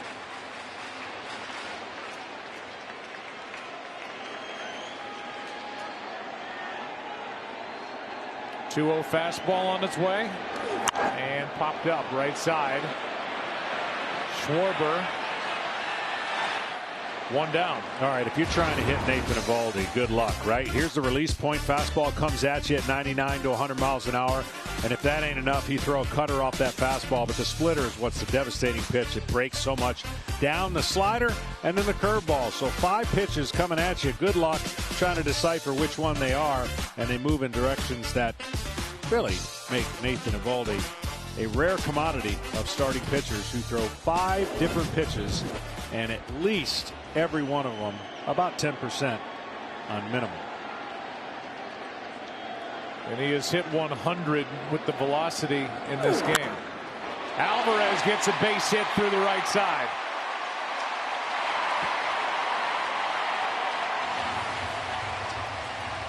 In the past, Eovaldi would be underneath his fastball, which at 98, 99 was getting hit hard. And now, since he's healthier, he gets a little bit more on top of that. Even with a lower 3/4 delivery, the fastball up has a little bit more ump to it. And that's it. With Correa coming up. The veteran right-hander Ottavino coming in. All those delays. And a strong effort by Nathan Eovaldi, who leaves with his team up by 6.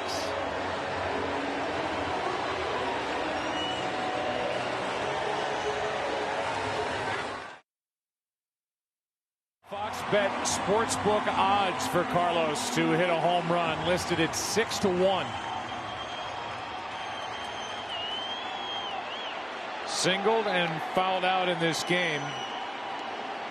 4 for 6 so far in this ALCS. Here's Adam Ottavino, who worked last night, pitched well in an inning and a third. 1 on, 1 out, 6-run game. Strike 1. In all likelihood, he'll get 2 chances to hit that home run. Minimum 2 chances.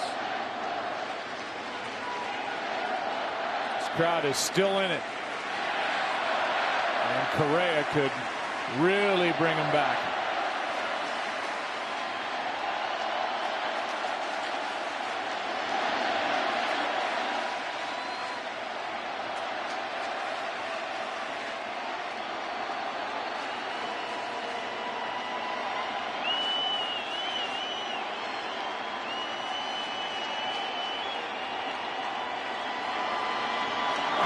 Good pitch, down and away, strike 2.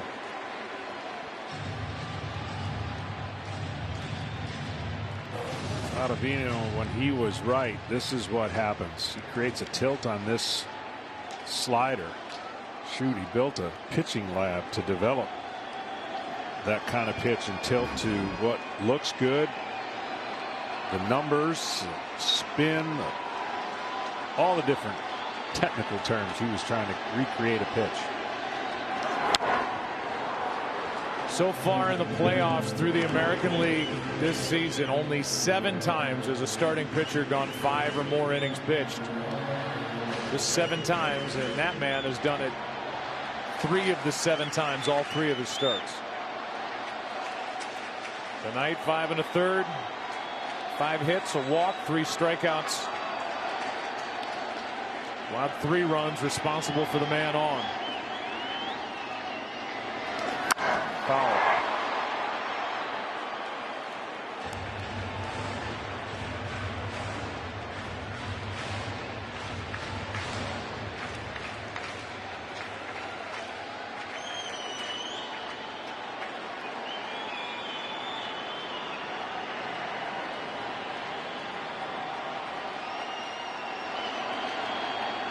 Bullpens are quiet.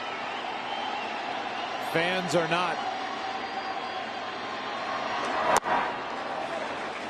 Ball one outside to Correa.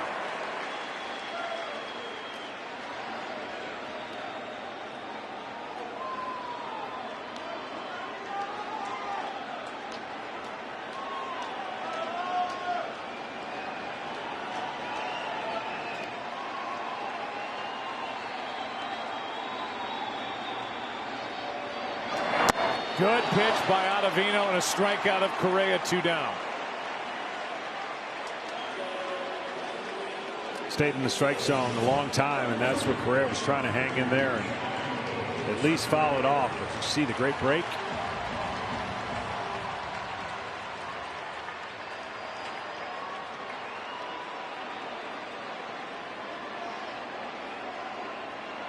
Brings in Kyle Tucker.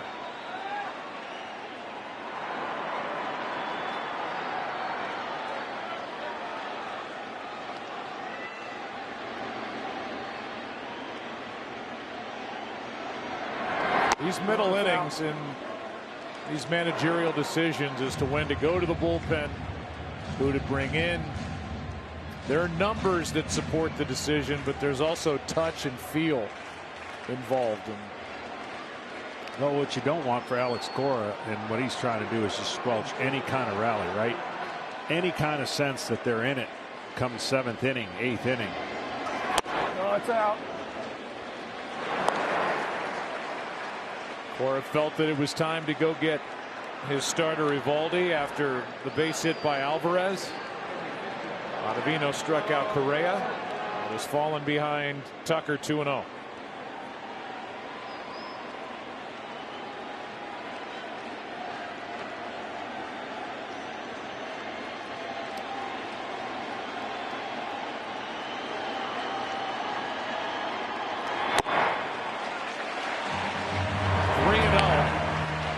With the AL batting champ Yuli Gurriel on deck.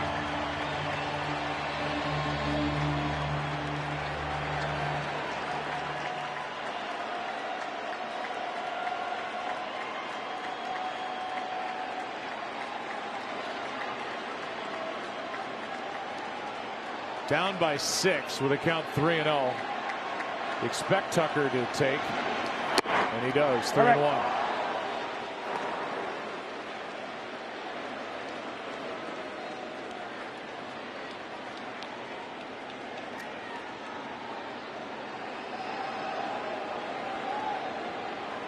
Try to pick one out here and drive it in the gap. Keep the inning going as Tucker.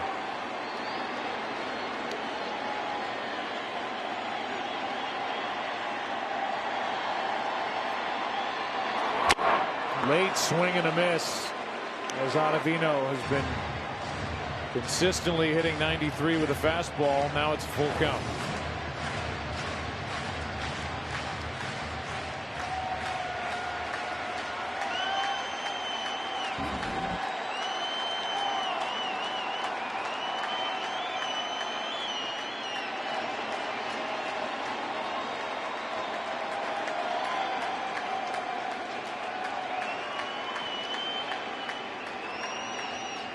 Runner Alvarez will go. 3-2 pitch.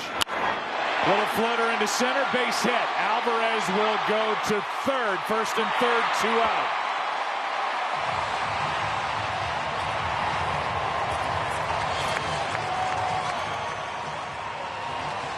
Tucker's just a good hitter. Nothing flashy. Just stays on the ball, and when you stay on the ball, you can get hits like this. Didn't barrel it up, but got enough of it.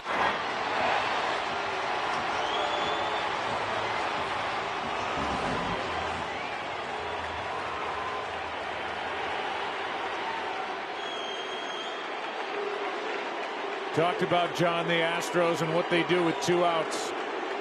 24 of the 39 runs they've put on the board have scored with 2 out. 6 of 8 they've scored this series, and here they are. First and third, 2 out. And Gurriel. Tucker stealing second on a foul. have to come back.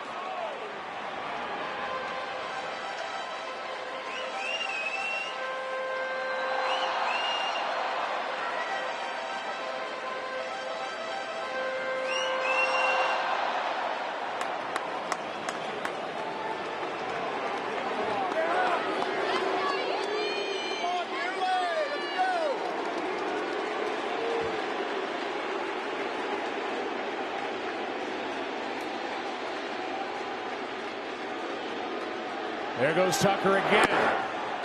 Stealing second with no play. See, those are the little things that, again, the game has evolved to where they don't value that. Most relievers that come into the game cannot hold a runner, and you rarely see anybody take that extra base. Now a little bloop here, and it's 9-5. So the Astros are doing the little things here to try to crawl back in this game. Gurriel checked his swing. And now a 1-1 from Ottavino.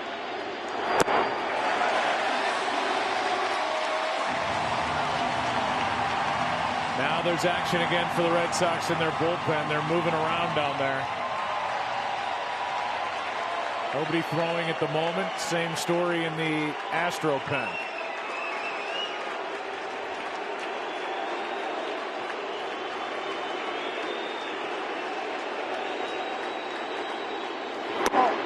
That's down. 3-1.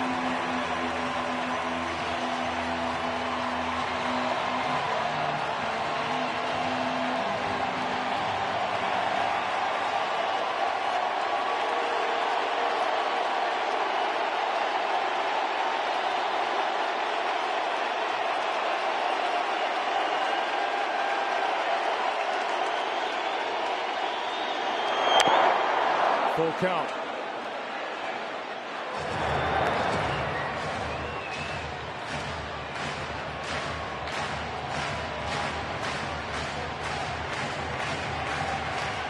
First base is open. Chas McCormick on deck. Some drama here in the sixth.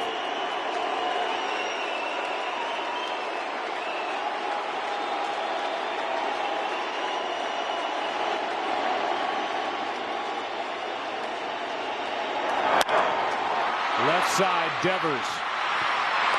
Inning is over. Ottavino comes in, gets the strikeout, gives up the hit, gets the ground out. We're through 6 in game 2. The lead still 6 for Boston. Back after this from your local Fox station.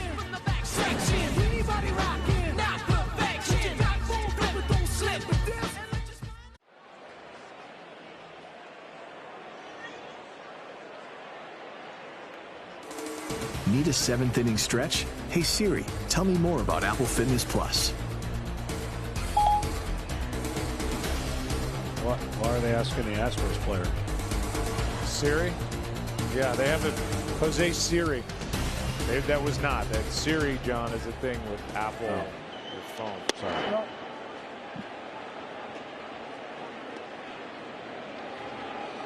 Hey Siri. I wonder how many times he gets that. Bogart's first up for the Red Sox in the 7th.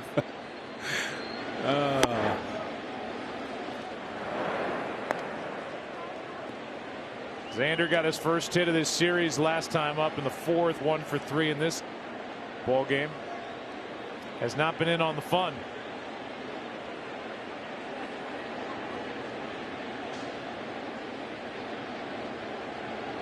All the runs scoring via the home run ball. That's a foul tip.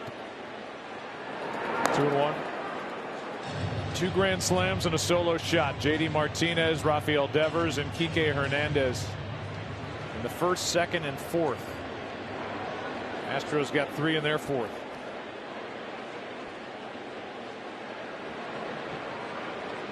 Talked to Alex before the game, Alex Cora, and we're in a good spot.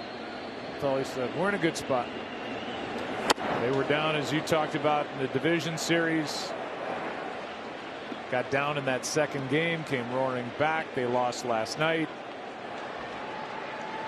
And this is one of the better managers in the game and instills a lot of confidence in his guys. Well, he understands perspective, right? As far as where he was last year and what he had gone through to where he is now and his team. And so when you have that perspective, you communicate with your team, which I've heard a lot of players say, great communicator, come in there. And we've talked to Alex about managers that help influence him, and the door was open for him to go in and talk to people.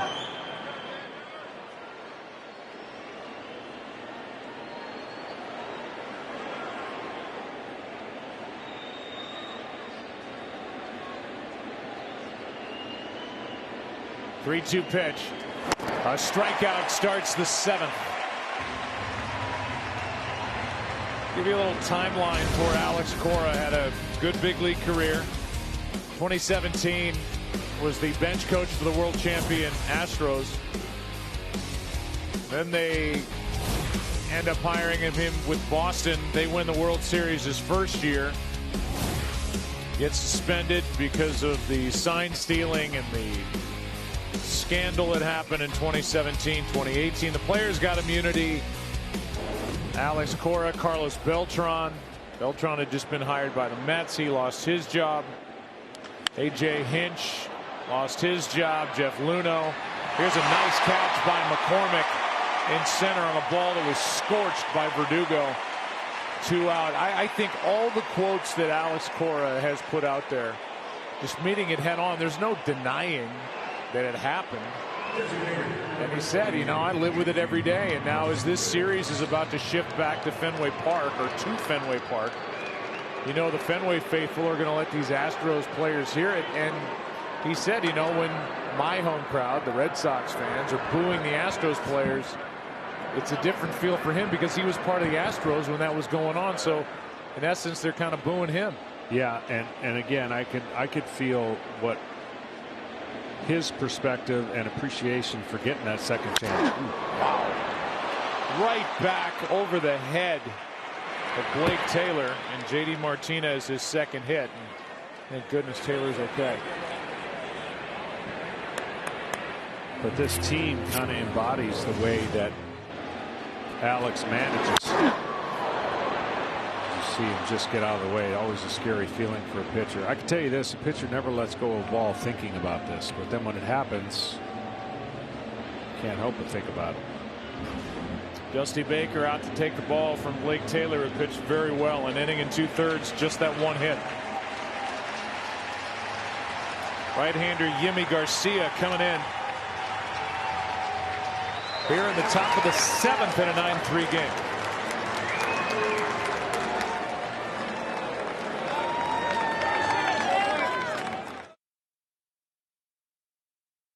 One of the oldest rivalries in the NFL. Packers and Bears go at it.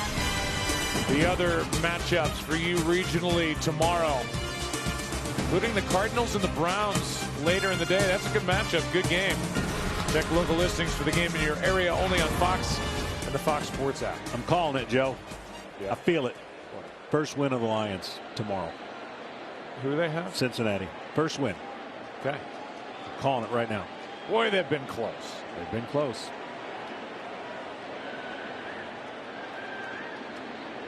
Nice for Dan Campbell. Not nice for Joe Burrow. Breaking ball is in for a strike to Hunter Renfroe as Yimi Garcia takes over with 2 out.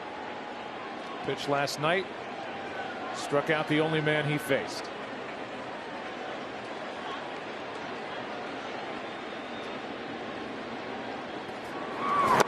Whew. Strike 2.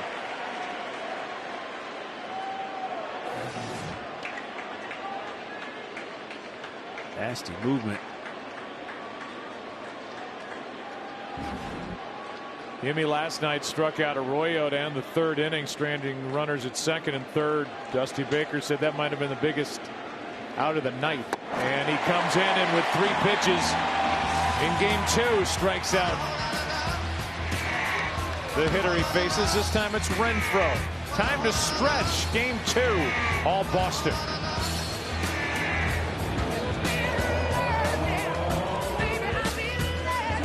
Sponsored by Loan Depot.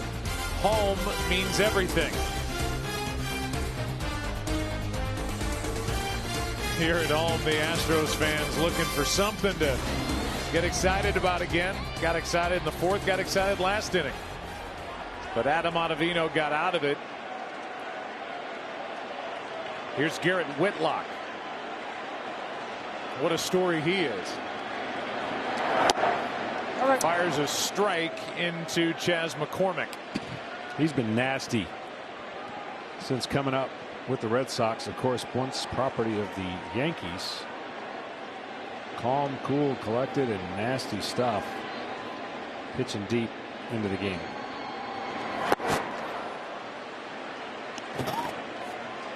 That is strike two. You saw that Christian Vasquez has taken over behind the plate. Rule 5 draft pickup by the Boston Red Sox. Out of the Yankees organization, as John said. Been injured, fought his way back, and I'd say the stuff's pretty good. I mean, you could point to about 6 moments in the previous series where guys came up big for the Red Sox. He came into game 4 in the 8th inning, man on second, already tie game, nobody out, and kept it that way. And then eventually the Red Sox win the game and the series. So he's been in some hot situations and delivered already in the postseason. Jason Castro is going to come off the bench and bat for Maldonado. Take over behind the plate. 1 out in the 7th.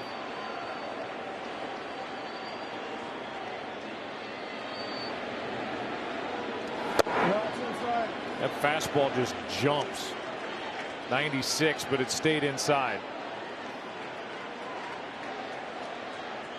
The whole year spent with Boston after being that Rule 5 pickup. Those are the rules of the Rule 5. Got to stay or be offered back. Tommy John surgery in July of 2019. Missed the entire season last year. And boy, has he come back and just become filthy. Matt Barnes was their all-star closer, not even on the roster in this ALCS. He's got Castro out in front there, and now Castro's behind. 1 ball, 2 strikes.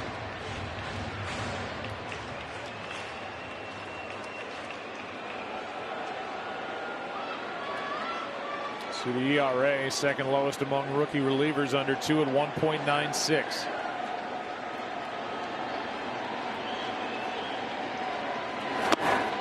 Well, it's definitely going to be a challenge for each club when you get in the 8th and 9th. But I think the slight advantage might go to the Astros with who they have to throw at you when they have a lead. When the Red Sox have a lead, they're going to go to their same 3 guys, and I would say this young man would close out some games if they're in the future. He's getting some work now because of the day off, and just they don't want any rally to start here in the 7th. But these guys are just untested. Right. And they've got veteran relievers, short relievers for Houston. This guy's got all the stuff and the makings. Former starter in the minor leagues for the most part. And Tommy John, and now here he is back and become a shutdown reliever. Here's his 3-2 to Castro. Inside, a 1-out walk.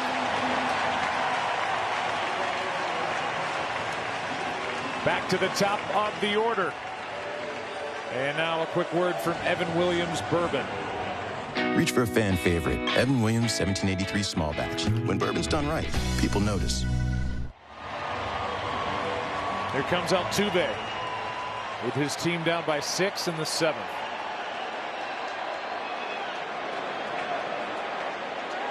Hitless tonight. Today. 1 ground out, 2 pop-ups. 1 foul, 1 fair. Ball 1.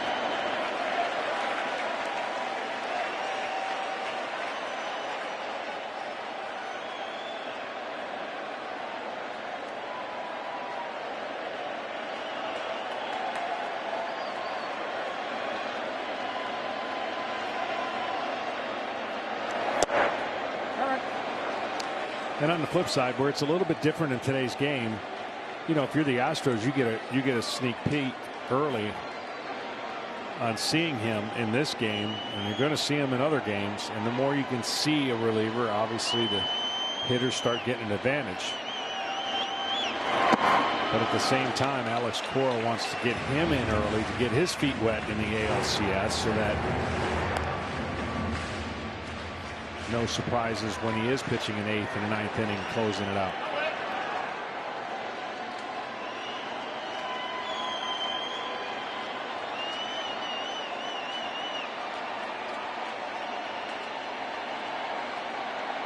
Born in Georgia, lives in Alabama. And fires high for ball 3, 3-1.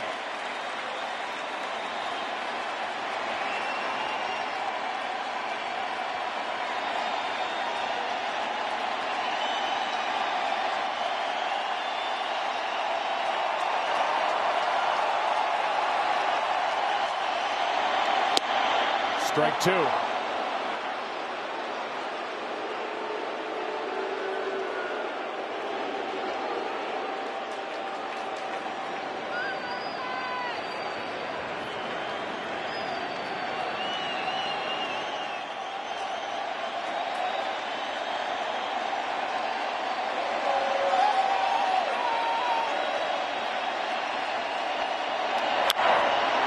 Little fly ball into center. That is handled by Hernandez. Chest high catch, 2 up.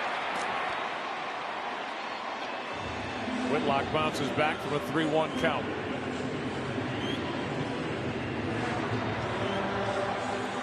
Michael Brantley, this may be his last chance to extend his hitting streak.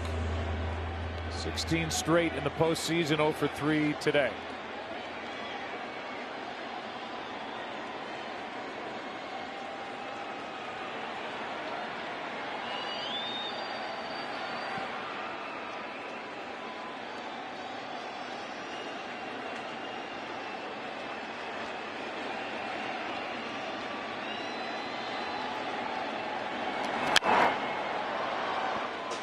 Good low ball hitter. Just a good hitter all around.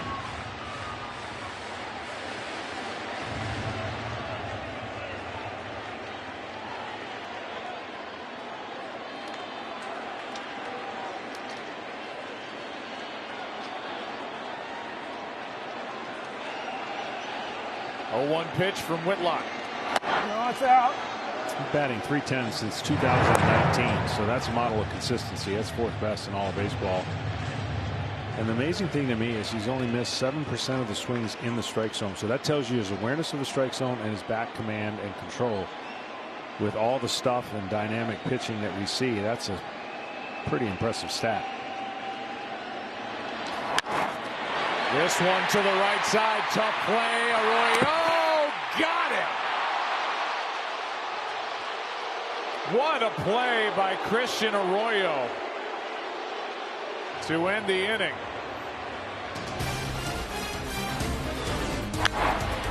Way to his left, spun around, and a 1-hop strike to get Brantley and send game 2 into the 8th.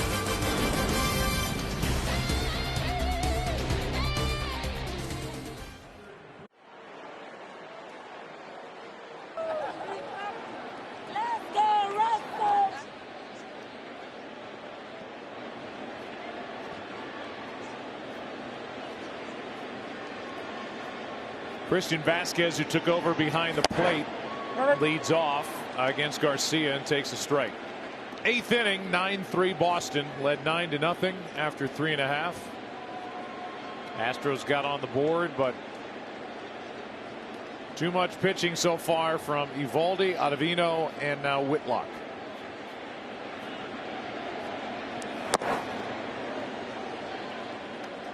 Vasquez last night 0 for 3 as he made the game 1 start. Jason Castro is in the game after pinch hitting for Martin Maldonado, getting Maldonado a bit of a break before the travel day. Astros will fly tomorrow to Boston and then go to the park and have a workout.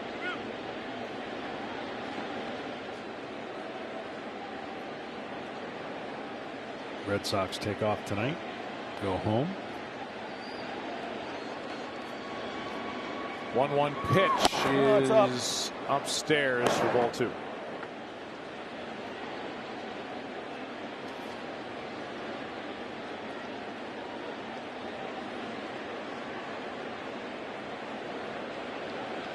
Yimi Garcia started the year with the Marlins, ends the year with the Astros. And brings it home on 2-1. I think we got good news next week too. I think the weather looks good. Don't say that. Oh, I'm just trying to kiss of death. Help people out.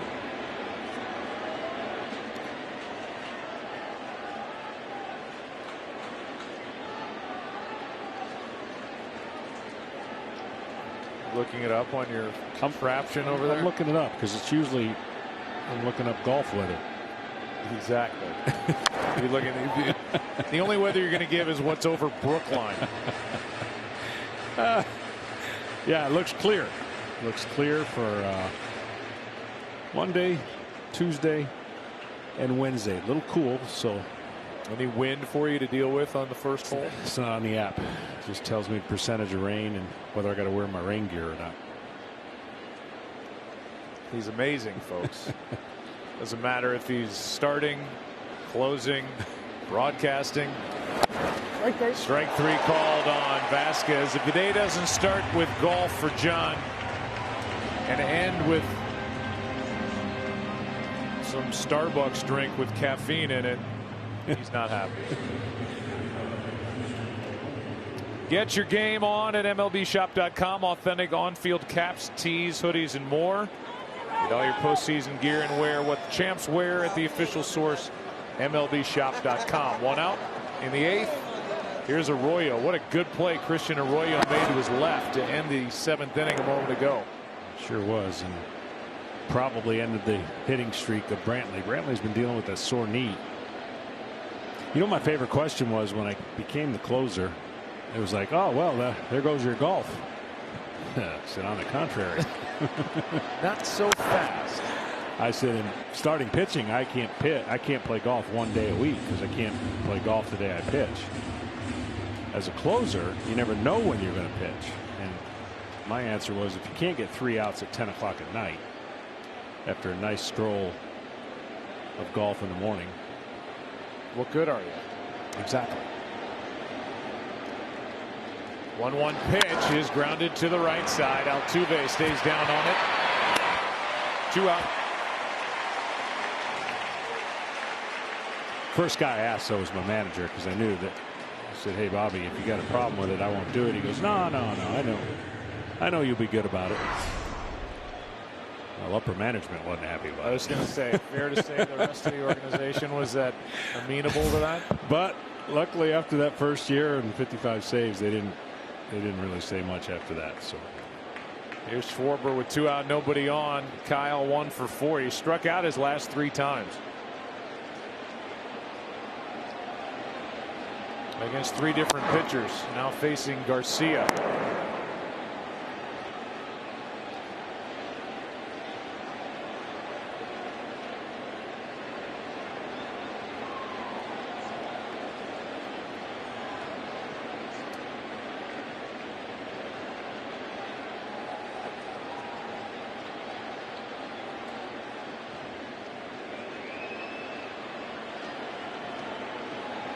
Base is empty, 2 out, 1-0 pitch. Fouled away.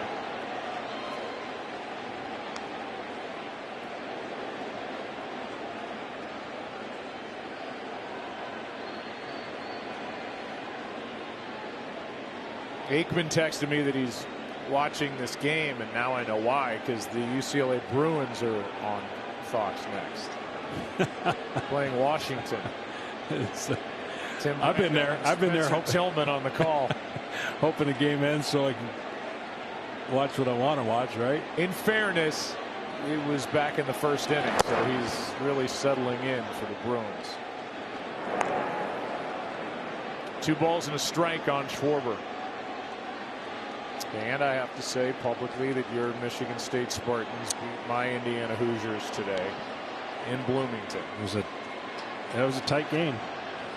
That it was. Homecoming weekend. 2-1 pitch from Yimmy. Ooh, man.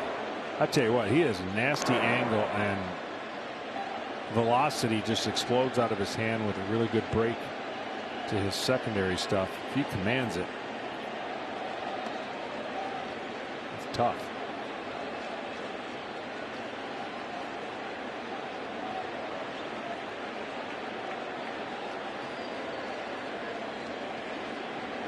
The 3-1 delivery is in for strike 2.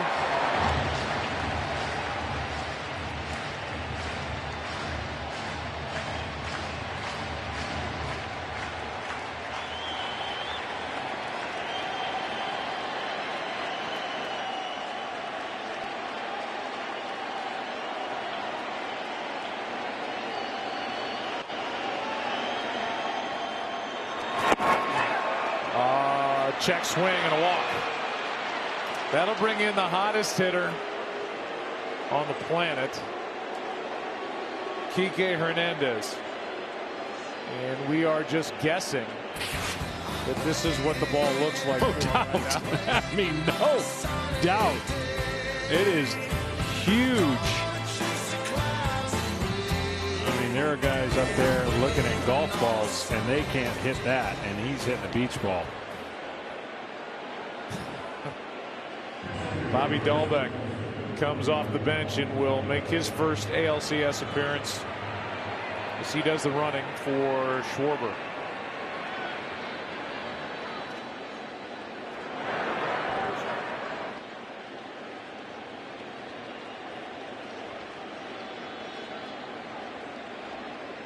Hernandez takes the ball.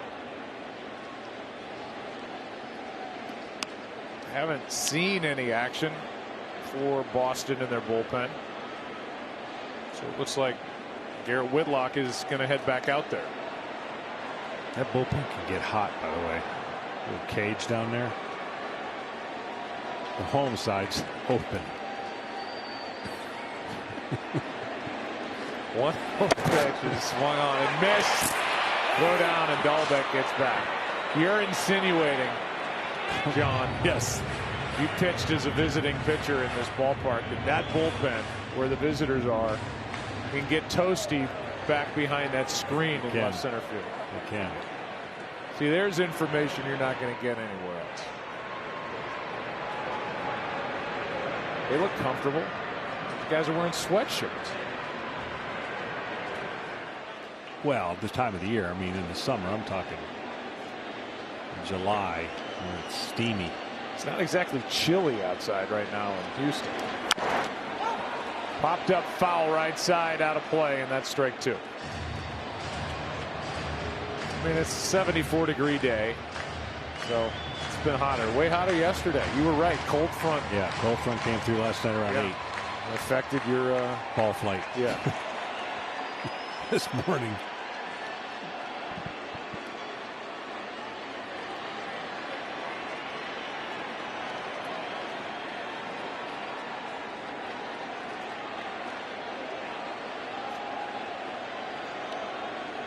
One and 2 on Hernandez. 2 for 4 in this one, and a network time killer.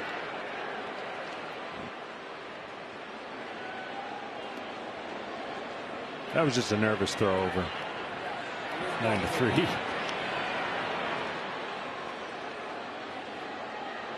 Which is his number.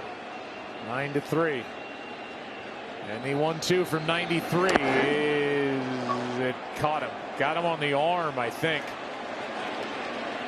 And down to first will go Kike Hernandez, who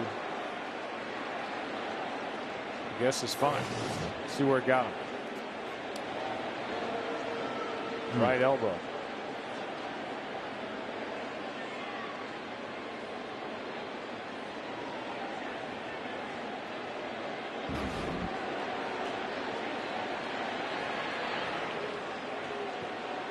So 2 on with 2 out. Another time on base for Hernandez, and Rafael Devers will step to the plate. And out comes Brent Strom.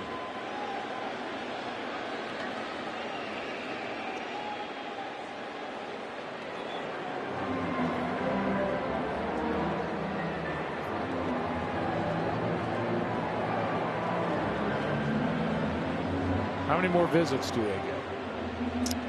What do we got at? Maybe 2 at most. It's off the board right now. That's one thing I have not kept track of. Predict which players will stack the most total bases each day during the postseason and compete to win $20,000. Enter MLB Base Chase. Presented by Michelob Ultra at MLB.com/base chase. See official rules for details. They do have 2 left. Nailed it.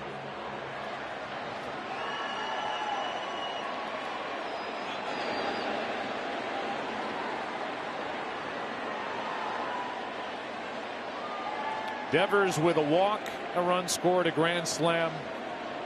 0 for 2 since. 24-year-old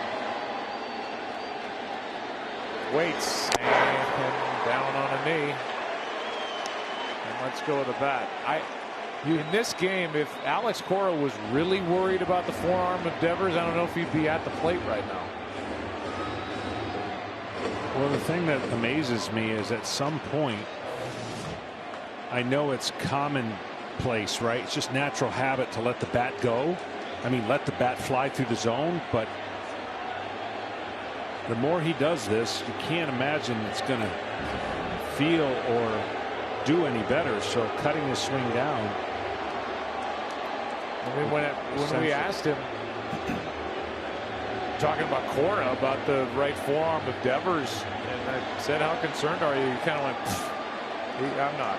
He's fine. Yeah. But the evidence of these swings and misses tells you something else. He's absolutely right. And again, 9-3. The young man's already hit a grand slam. You'd think he'd go up there telling himself, okay, think down and slow it down. And then he pops it up. Caught by the first baseman Gurriel, and the inning is over. Bottom of the 8th inning rolls in. Astros coming up trailing by 6.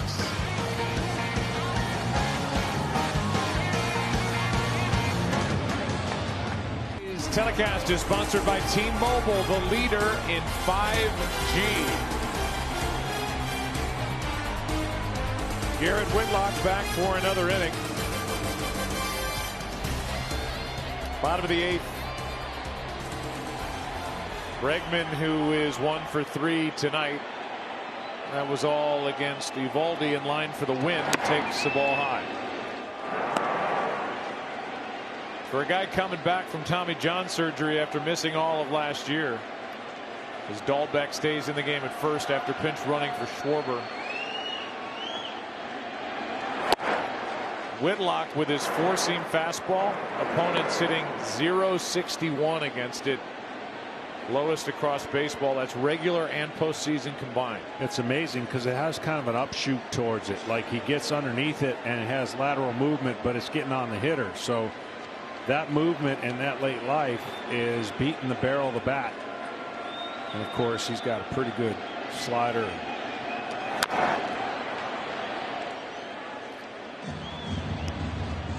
Good play by Verducci down to our left. Almost came up with that one with a bare hand. He didn't make it though. I think it went past him. Yep.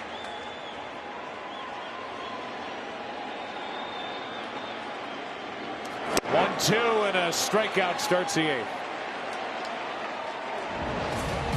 Second strikeout for Whitlock. Our Hyundai lift of the game. Go back to 2018 ALCS as we're in now game 3. Jackie Bradley Jr. grand slam today. In the first inning, JD Martinez grand slam. Second inning, Rafael Devers grand slam. 3 grand slams in ALCS play over the last 3 years for the Red Sox here in Houston. Good chance JD's wasn't a grand slam in Boston, but guess what? They're not playing in Boston. Not till Monday. Playing here. Yordan Alvarez, strike 1. Jackie Bradley Jr. was the MVP of that series.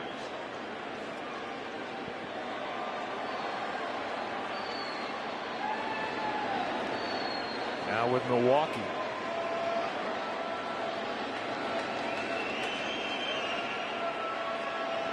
0-1 pitch.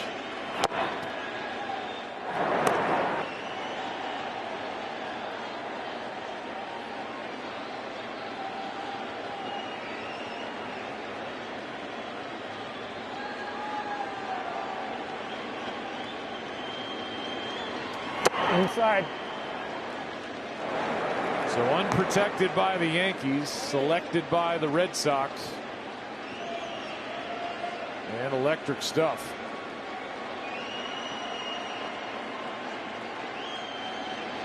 Might get on that list of one that got away. Yeah, I mean,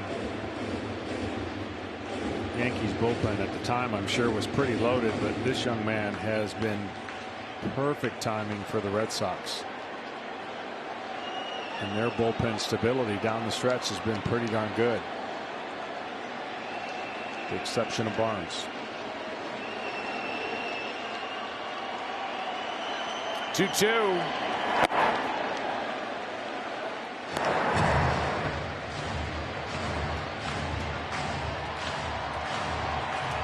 Astros will need another pitcher in the 9th. Good work by Yimi Garcia. Stanek, he worked last night. Here's a pop-up, shallow left. Alex Verdugo. 2 out.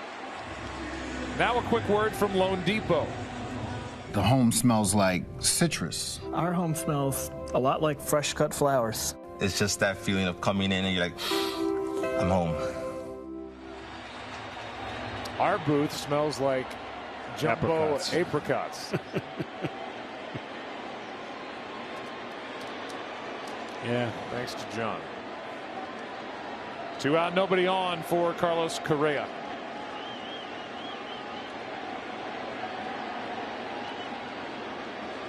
Correa 1 for 3 tonight, had a 3-hit game and that big go-ahead home run that helped the Astros win game 1. Strike 1.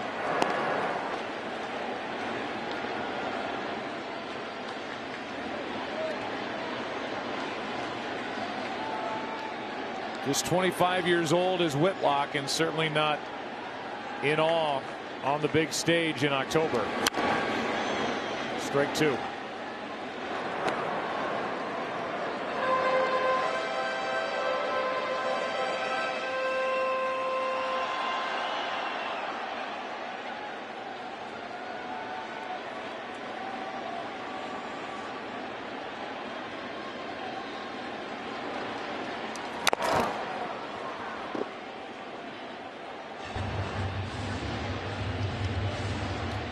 All the scoring done the first 4 innings. Nothing since, so we can't play the area code game anymore. Well, it's over. The operator just keeps picking up. Keep hitting 0. Nope. Outside at 98 for ball 1.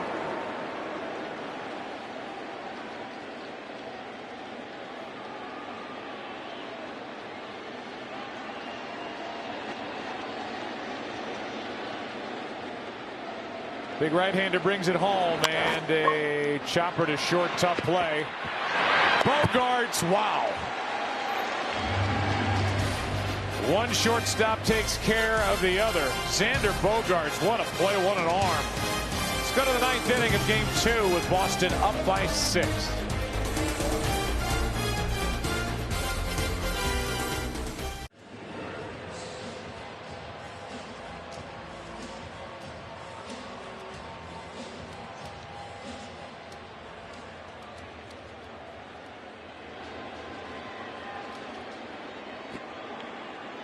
Ryan Stanek takes over. He worked last night, pitched well.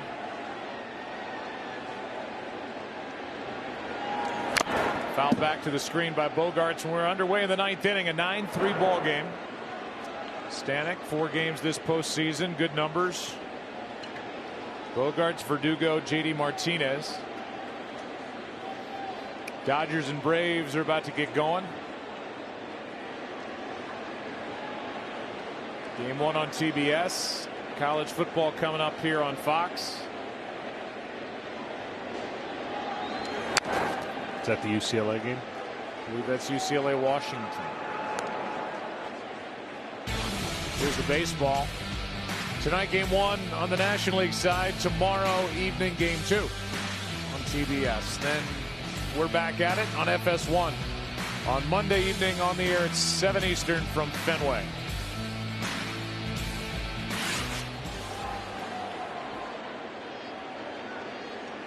That's on FS1, the Fox Sports app. Here's a fly ball into right. Pretty well hit into the corner. It is a fair ball. Tucker gets it back in, and Bogaerts has a double.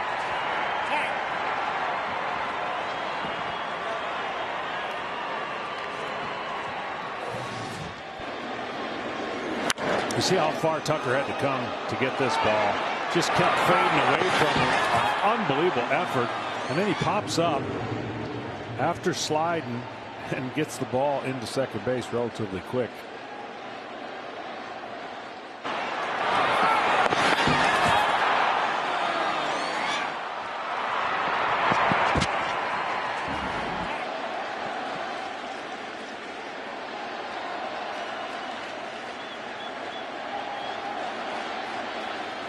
Sixth extra base hit by the Red Sox in this game. Ball 1 in the dirt to Alex Verdugo.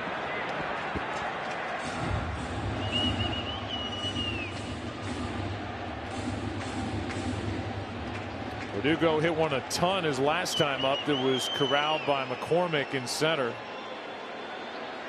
Walked and scored, singled and doubled in this game.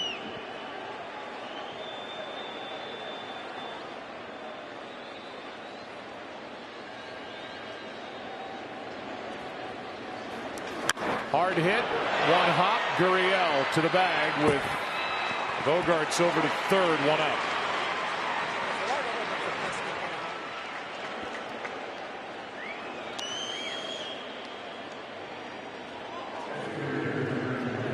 Batter will be JD Martinez. Red Sox have made a lot of hard outs.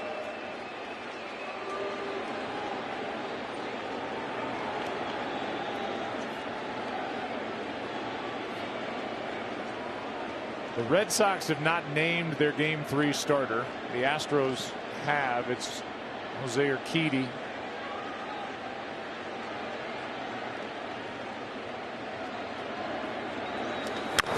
Strike 1 on Martinez. Urquidy, by the way, has not appeared this postseason, but he's been in 8 postseason games, made 4 starts. Overall record of 1-1, and he won a World Series game on the road at Washington in 2019. Game 4 went 5 shutout innings, allowed just 2 hits and an 8-1 win. Something that Dusty Baker cited when looking ahead to that Urquidy's made a road postseason start. There's a strike. Martinez didn't agree, and it's 0-2. Yeah, he's a cool customer, and you said been under the gun, so it won't be anything that he's not used to. It will be loud, and it will be on the road. And for the Red Sox, they could go with Eduardo Rodriguez or Pivetta.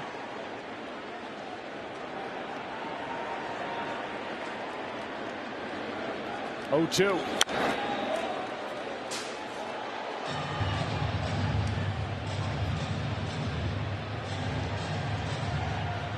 I personally, if they're all equal and unavailable, I would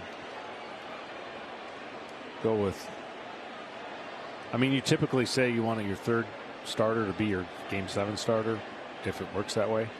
But if that's the case and you want Pivetta to be your third starter, then you have back-to-back lefties for the Red Sox with Rodriguez and Sale.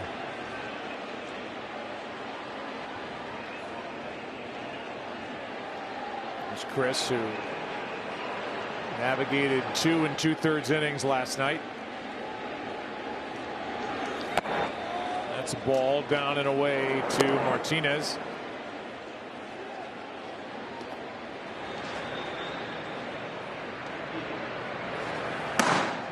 Lefty getting loose.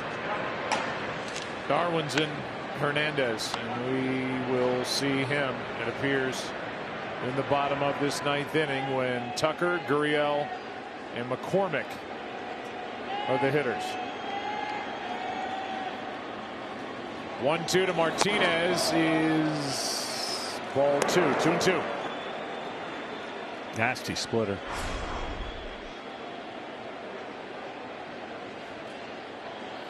Coming up on the start of that.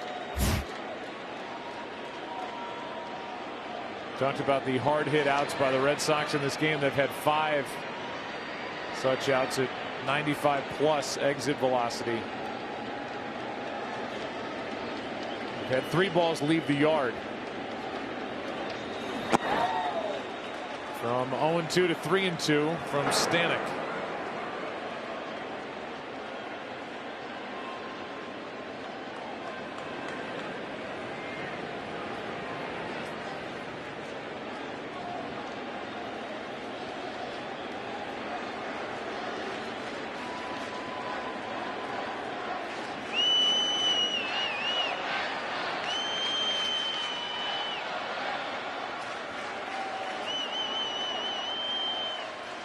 Three-two pitch. And a tag. That didn't work. The throw does. 2 out. Infield was in. Bregman tried to get Bogarts and was able to get back to the bag, but then time to get. Boy, that was close. Martinez at first, nearly a double play, and they're going to look at that. Let's see. We'll have to look at that again. Did he get him? If so, the top of the 9th is history. I don't think so. I don't either.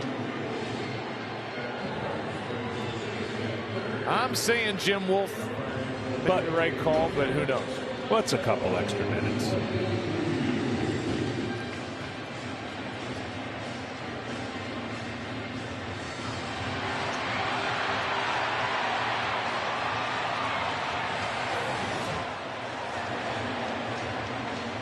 See again.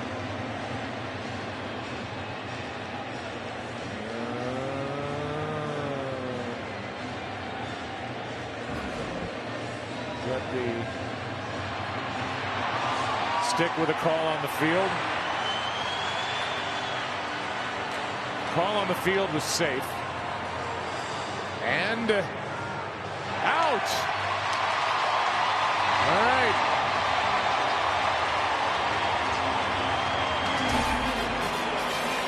Definitive evidence that Bogarts was tagged out. Here comes Hernandez, bottom of the 9th inning in game 2. Boston up 6.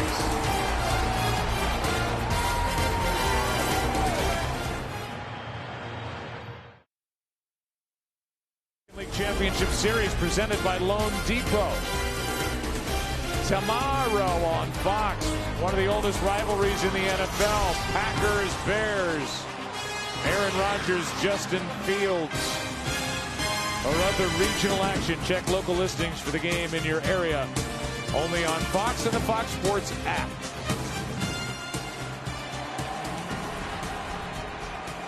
Left-hander of the ball game is Darwinzon Hernandez, making his first postseason appearance. 94 at the belt, swung on and missed by Kyle Tucker, who is 2 for 3 in game 2.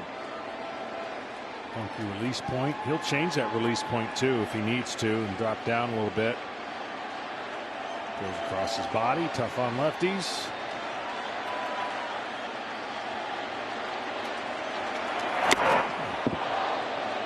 Hernandez gave up a go-ahead grand slam to Giancarlo Stanton during the Yankees sweep at Fenway in late September. It was the second of a 3-game set. Arrow was pointing up for the Yankees. At that point, down for Boston. Things have changed. Arrow's pointing up for the Boston Red Sox, trying to even this series at a game apiece. Strike 2 on Tucker. And they head home tonight.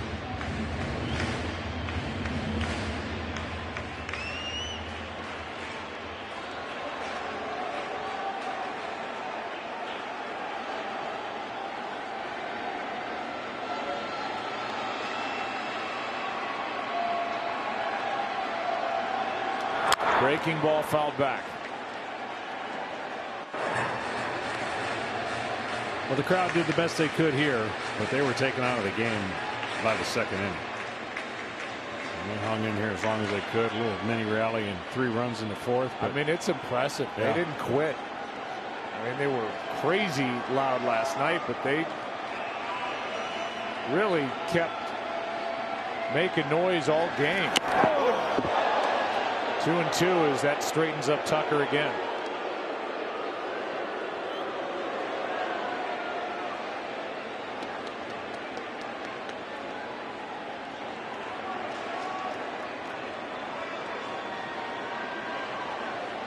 Doesn't seem to be a comfortable at bat. No. A lefty. No. Throws way across his body. And he throws fairly firm, so. Counts full.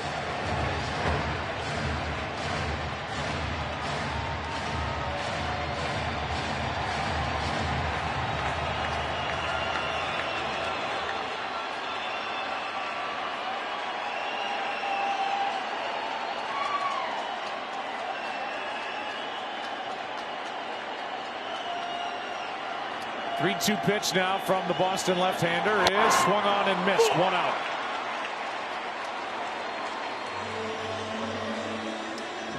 Upcoming schedule in this series and where you can find the games. Game 3 is on Monday. It's Monday, Tuesday, Wednesday. Wednesday being an earlier start, late afternoon. Those games on FS1. Game 7 were on both channels. Yes. Double the pleasure. Correct.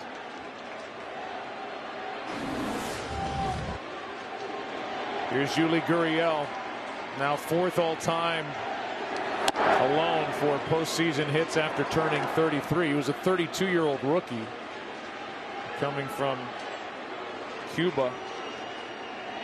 He was tied with Pete Rose coming into today for the 4th most after turning 33. Has a base hit in this game, a 2-run single in the 4th, 1 for 3.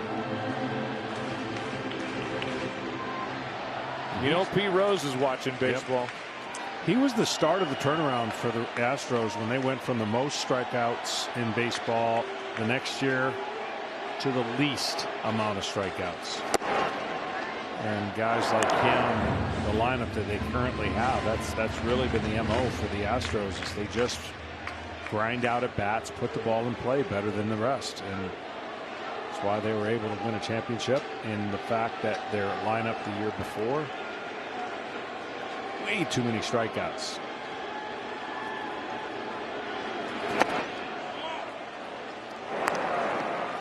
Three and 1.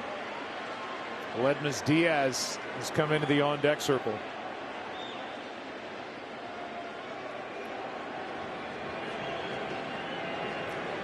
And with everything changing in the game, where you hear stuff like, strikeouts don't matter. They do, winning championships. Full count here. It'll go back to 2004, I believe, to get a team inside the top 8. And that was the Red Sox when they had that unique year. But every team that wins, they're not in the top 10. Matter of fact, they're in the bottom 10 of striking out, which is really key. High fly ball to left. This ball is at the wall and gone. Gurriel, second hit of the game. First home run of the series. And it's 9-4.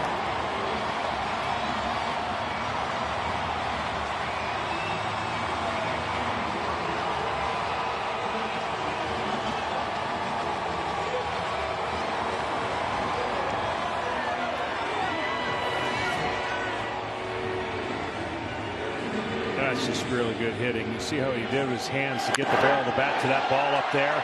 If you're trying to think swing up, no chance you get to that pitch. But he levels, look how level that bat is to get to a high pitch. That's why he doesn't strike out much, and that's why he led the league in hitting.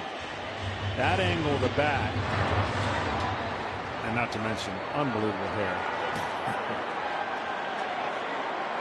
That angle of the bat you don't see very often in the league. Ledmus Diaz is batting for McCormick. All right. 1 ball, 1 strike.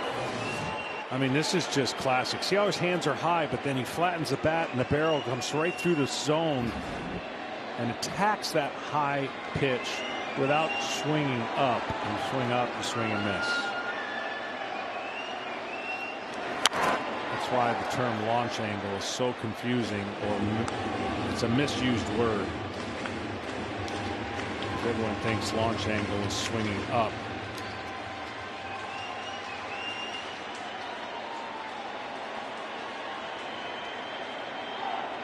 Ledmus Diaz from Santa Clara, Cuba.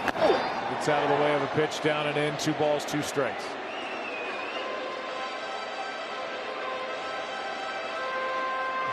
Red Sox are down to 1 mound visit. There is drama left in this game.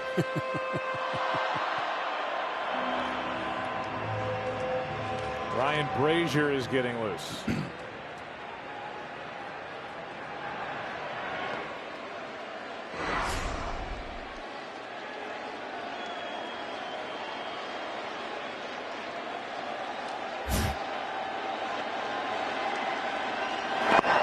Diaz is fooled in the strikeout for out number 2. And with the bases empty and a run home, the catcher Jason Castro, left-handed hitting catcher, is coming up. These 2 managers will get some more money with their shoe contracts after the national television appearances that they'll make in this series. A lot of mound visits, a lot of handoffs, and a lot of calls to the bullpen. 4 pitchers in the game for Boston. 5 for Houston.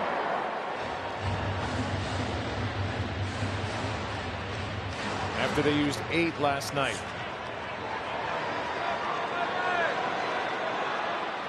Will 9 be the lowest total in the series? That's the question. Kind of feels like it does. 1 ball, 1 strike on Castro, who pinch hit in the 7th and drew a walk.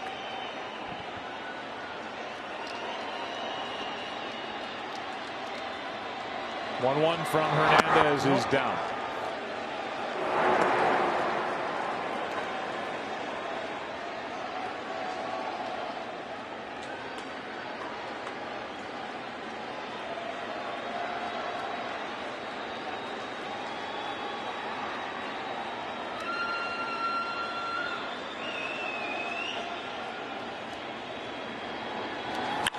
Should end it, or will it fly out? Back at the track, at the wall. Wow! Straight away center field. Castro. 2 home runs in the inning.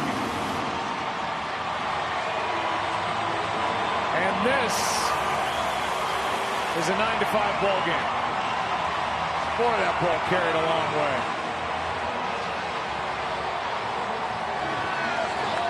That is some power there. He's known for 431 feet to the biggest part of this park. It's a moon blast. It's a moon blast. And it's a pitching change. So forget the number 9. Boy, that was crushed.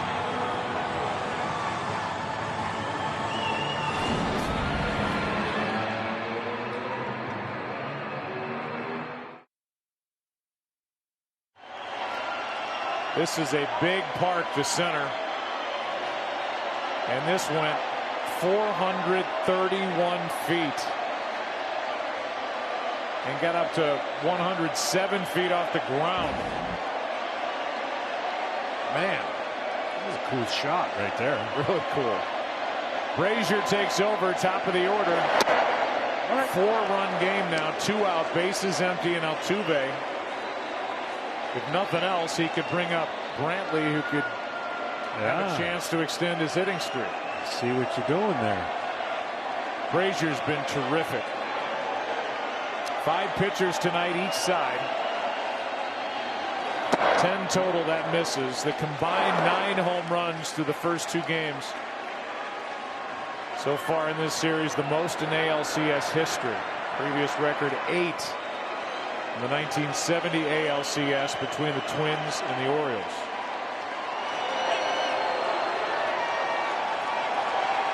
Came on the air talking about these deep, powerful lineups. And they are flexing through 2 games. 2 strikes now on Altuve. Braves have taken a 1-0 lead in the first inning at home over the Dodgers in Game 1 of the NLCS. Brazier trying to end Game 2 of the ALCS right now.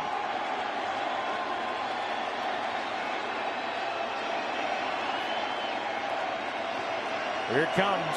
High fly ball into left. Back at the wall. This game's over. Altuve ends it as he just got under it. And a wry smile on the face of Brazier, who gets the final out. Last night, 4 hours 7 minutes. Tonight, 4 hours 8 minutes. 9-5 is the final. Eovaldi the winner, and the rookie Luis Garcia takes the loss. For John and Kenny and Tom, I'm Joe. I'm producer Pete Macheska, our director Matt Gangle. Let's send it out to right center and Kevin Burkhardt. Joe, thank you very much. And so, fellas, we got a series. Poppy's Red Sox came with a big match today. And even this thing up as now we head back to Boston, all tied at 1. We've got a lot more to do on the post-game show. We'll hear from some of the heroes here tonight. JD Martinez with a big blast to get him going, and then Rafael Devers, as Frank so predicted, another grand slam. First game ever in postseason history with 2 of them in the same day. So the Red Sox fans staying here. 1-1 this ALCS, and we're back after this.